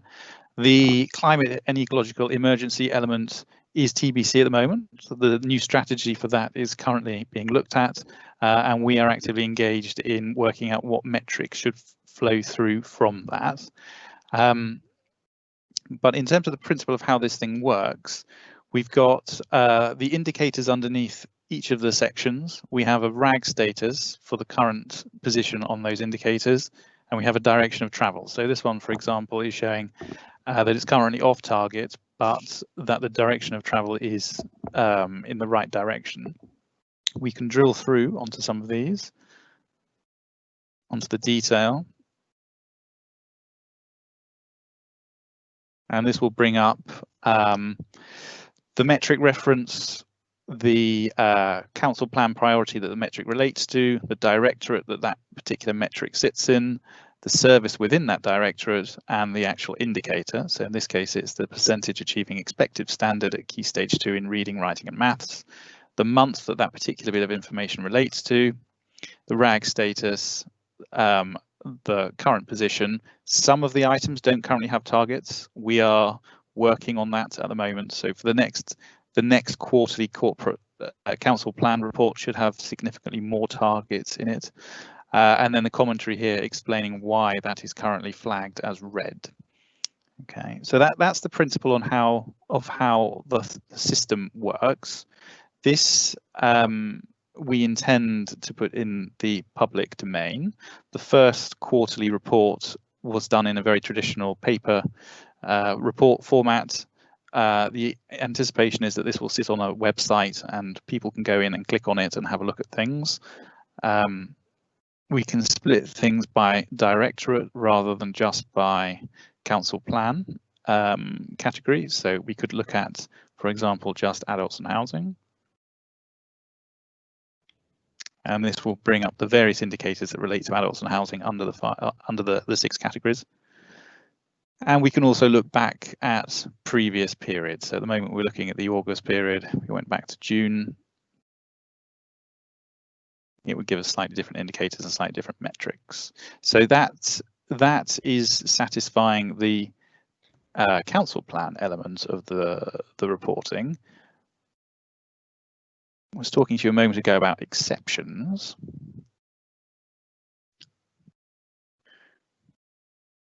So this is where we can filter down by exceptions.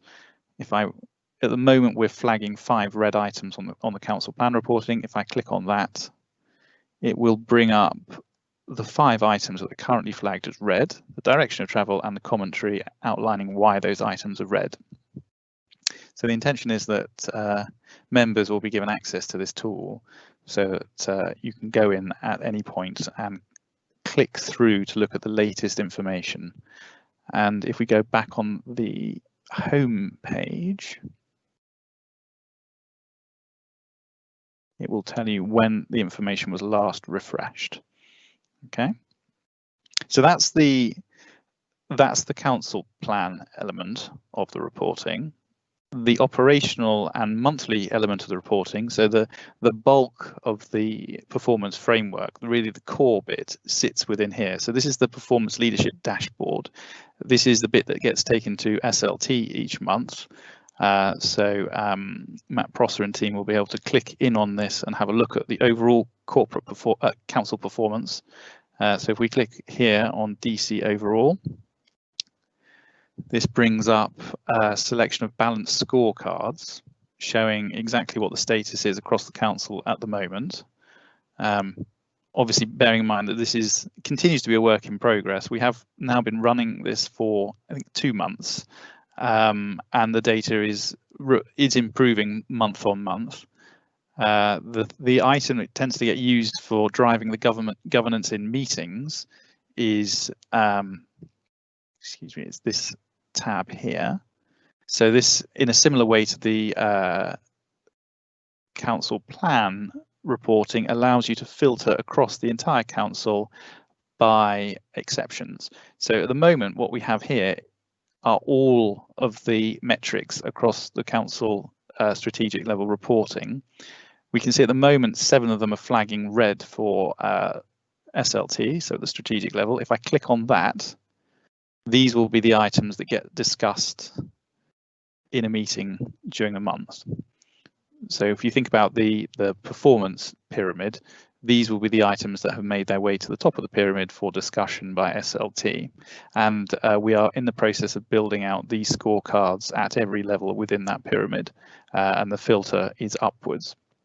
So again, if we look at this one, children in care and protection, currently the RAG status is red, direction of travel is green. Some commentary here on why something has occurred, so why the rate of children in care is higher than we would expect. If we right click on this, we can drill through and it brings up an action tracker to tell us what we're doing about it. And we can go back to the main dashboard from here. We have the ability to look at previous months' performance. So again, we can go all the way back, click on June, for example, and this will refilter the data so you can look at previous month's information, what's improving, what's not so great. And if we go all the way back to the home page, front index page, we have a selection of graphs and charts so that we can look at trends over time.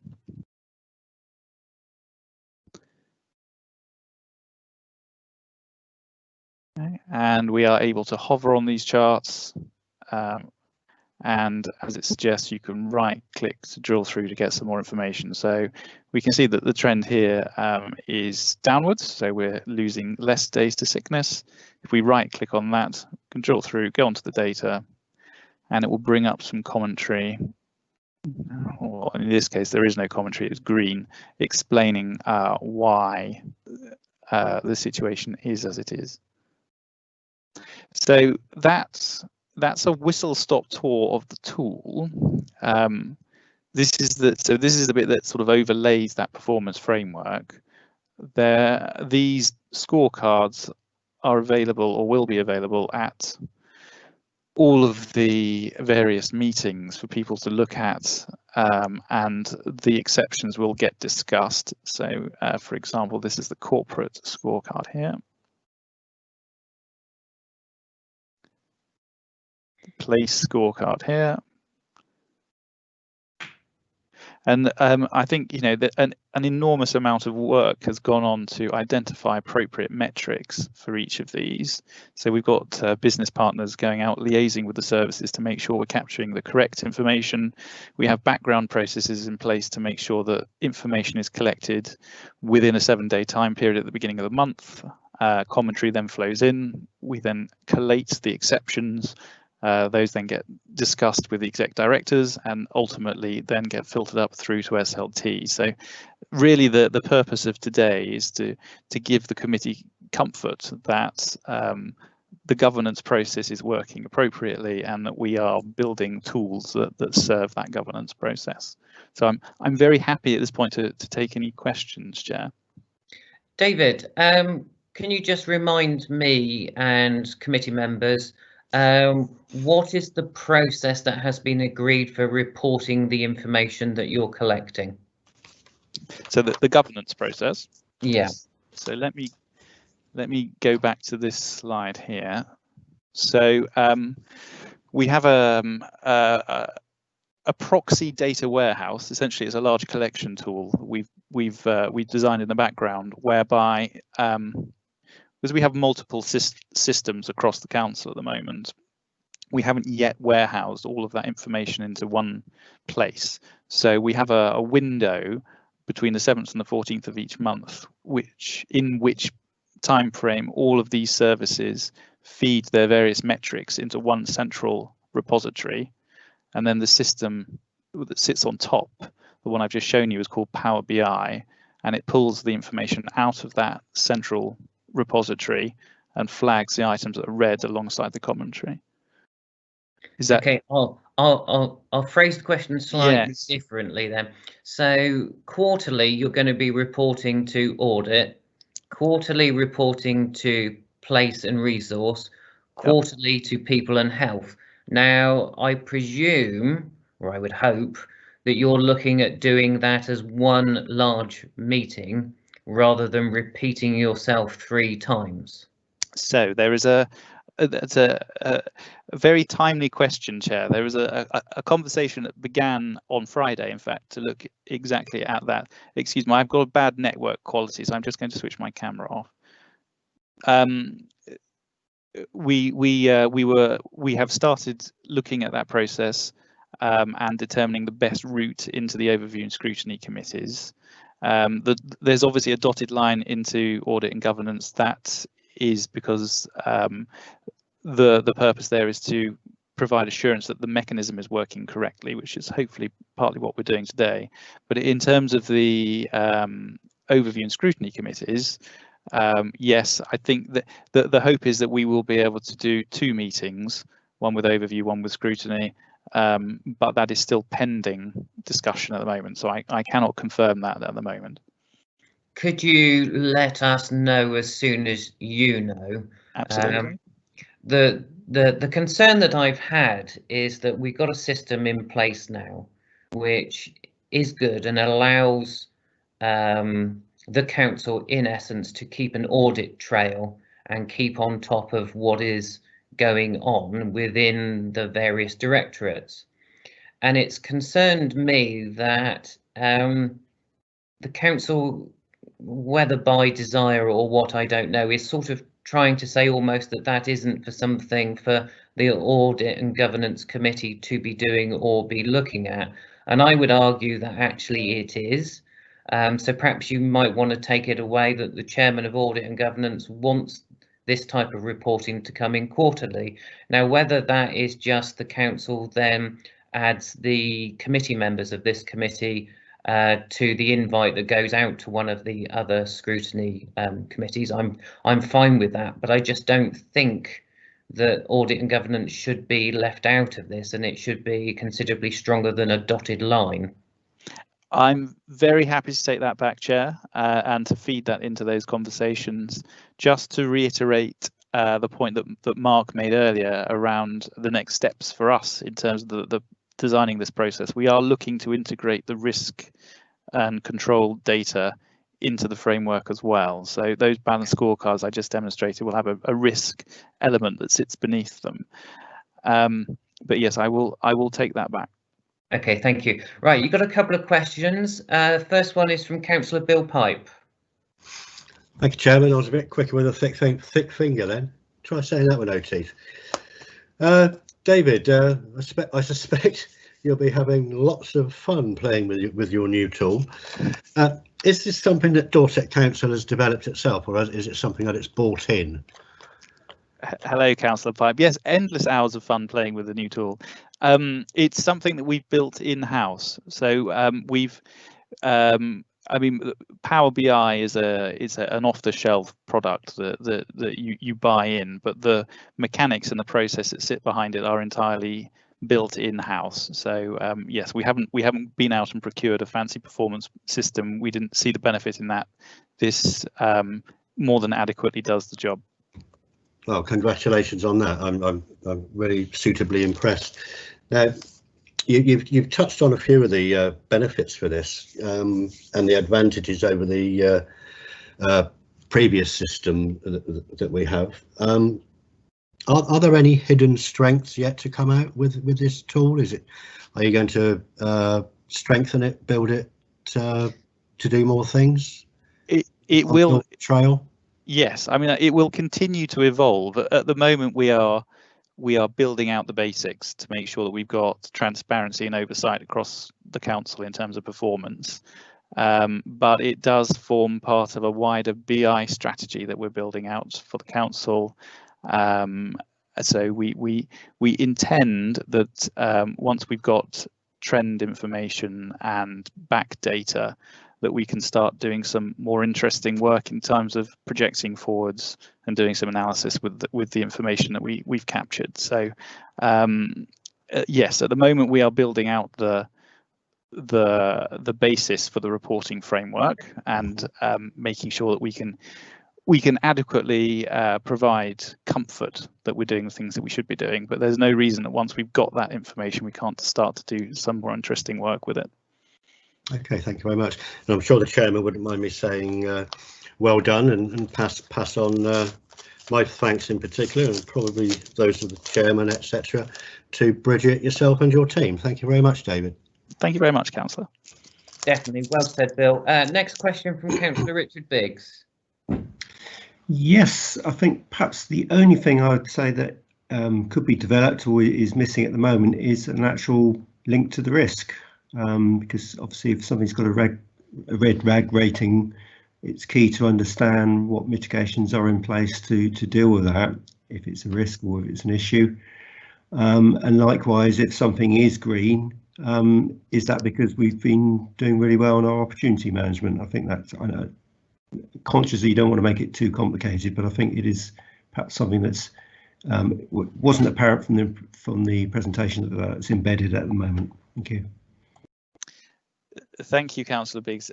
Yes, you make an excellent point. The intention is to get that risk information into the balanced scorecard, so it in essence becomes one of the boxes and gets seen alongside the other four. Mark and I are currently working on the best way of bringing that information across. We would also like to get some audit information into the scorecard as well. Brilliant, thank you. I don't see any other questions, David, so thank you very much for your presentation. And as I said, I would really appreciate you getting back to me with regards to where these quarterly meetings are going to go, etc., because I don't see that this committee should be left out of this. Certainly will do. Thank you. Right, that was obviously to note. Next agenda item is constitutional changes. Mark Eyre, do we have any? We do indeed, Chair. Thank you very much. So it's Mark Eyre, Service Manager for Assurance. Just really to advise the committee of a change to the Constitution on behalf of the Monitoring Officer. So this change relates to an identified inconsistency between the scheme of delegation and the planning protocol. For new members on the panel, Article 15.2 of the Constitution sets out those circumstances where the monitoring officer can alter the Constitution without prior report to the full council. And that's effectively where amendments are considered necessary and or expedient to reflect legislative change, secure consistency, or address any legal ambiguity. Secondly, it's to provide alignment with existing or emerging internal practices and procedures, and or address any uncertainty in interpretation subject to prior consultation with the leader, an executive member, and the chairman of the Audit and Governance Committee. In either of those cases, the monitoring officer is required to report back to the next meeting of the Audit and Governance Committee so that the committee is cited on the changes that have been made under delegated powers. So that's the reason for bringing that forward today. I'll just briefly, if I may, summarise the two issues that were identified. So issue one, scheme of delegation only requires Dorset Council applications to go to committee where Dorset Council is named as the applicant. It doesn't require third-party applications on Dorset Council land to go to committee, whereas the protocol does. So the agreed change is that for reasons of transparency, the change will bring the scheme of delegation and the protocol into alignment. It'll do that by changing the scheme of delegation to require all applications made by Dorset Council or applications where the council is not the named applicant, but the application concerns Dorset Council land to be referred to the committee for decision. And then the second issue is that the scheme of delegation and protocol are currently inconsistent in that the former requires applications by chief officers and planning officers with a direct involvement to go to committee. The protocol requires an application made by any officer to be referred to committee.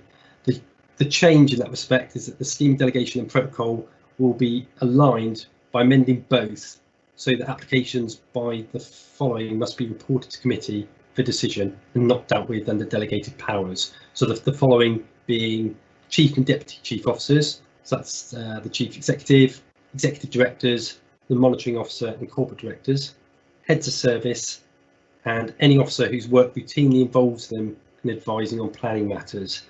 So just to finish off in that respect, those changes that I've just referred to, they've been supported by the leader, by Councillor Walsh and the chair of this Audit and Governance Committee, and therefore just presented back to this committee for information purposes. Thanks, Chair. Thank you, Mark. So that's just to note. Does any member have any questions for Mark before we move on? Okay, I'll take the silence as a no. Thank you very much, Mark. Next agenda item is the forward plan. Aidan, are you still on? Or Jim? Yeah, I'm here, Chair. Aidan, a couple of questions. Do we believe that Deloitte's are on track for our November meeting? We do at this stage. Excellent. Yeah. Second question. I presume you're presenting the Q2 figures to Cabinet on the November the 3rd meeting. That's correct, yes. I don't really like the fact that we got to wait until January's meeting to discuss Q2's figures. Would you be up to, can we arrange for an extra meeting for sometime in December for discussing Q2's figures? Yeah, that's fine. I was just wondering, depends how long the accounts go on for, isn't it? Whether you wanted to even bring it forward to the November meeting. Well, that would be handy if we could. Could I leave that in your capable hands to investigate? With the current financial situation, for us to wait several months before commenting, I just don't think that that's good governance. Okay, so I'll come back to you directly, Chair, about whether we think we can squeeze or do justice to both within one meeting. Yeah. To both the accounts and to Q2. That would be great. And Fiona, on the November meeting, can we please make sure that both Councillor Suttle and Councillor Ferrari have an invite to that meeting? Yes, of course, no problem. Brilliant, thank you. Any other questions from members concerning the forward plan, please? I'll take the silence as a no. Thank you very much. Agenda item 13, urgent items. Fiona, do we have any urgent items? No urgent items, Chairman. I will just make one comment for committee members and for the wider council or councillor audience listening.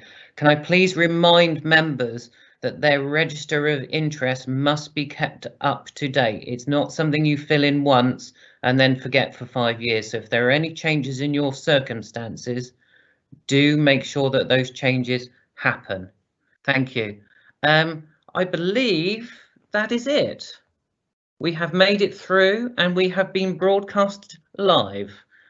Thank you very much, everybody. At 4 minutes past 12, the meeting is ended. Thank you. Thank you, Chairman. Thank you. Thanks, everyone.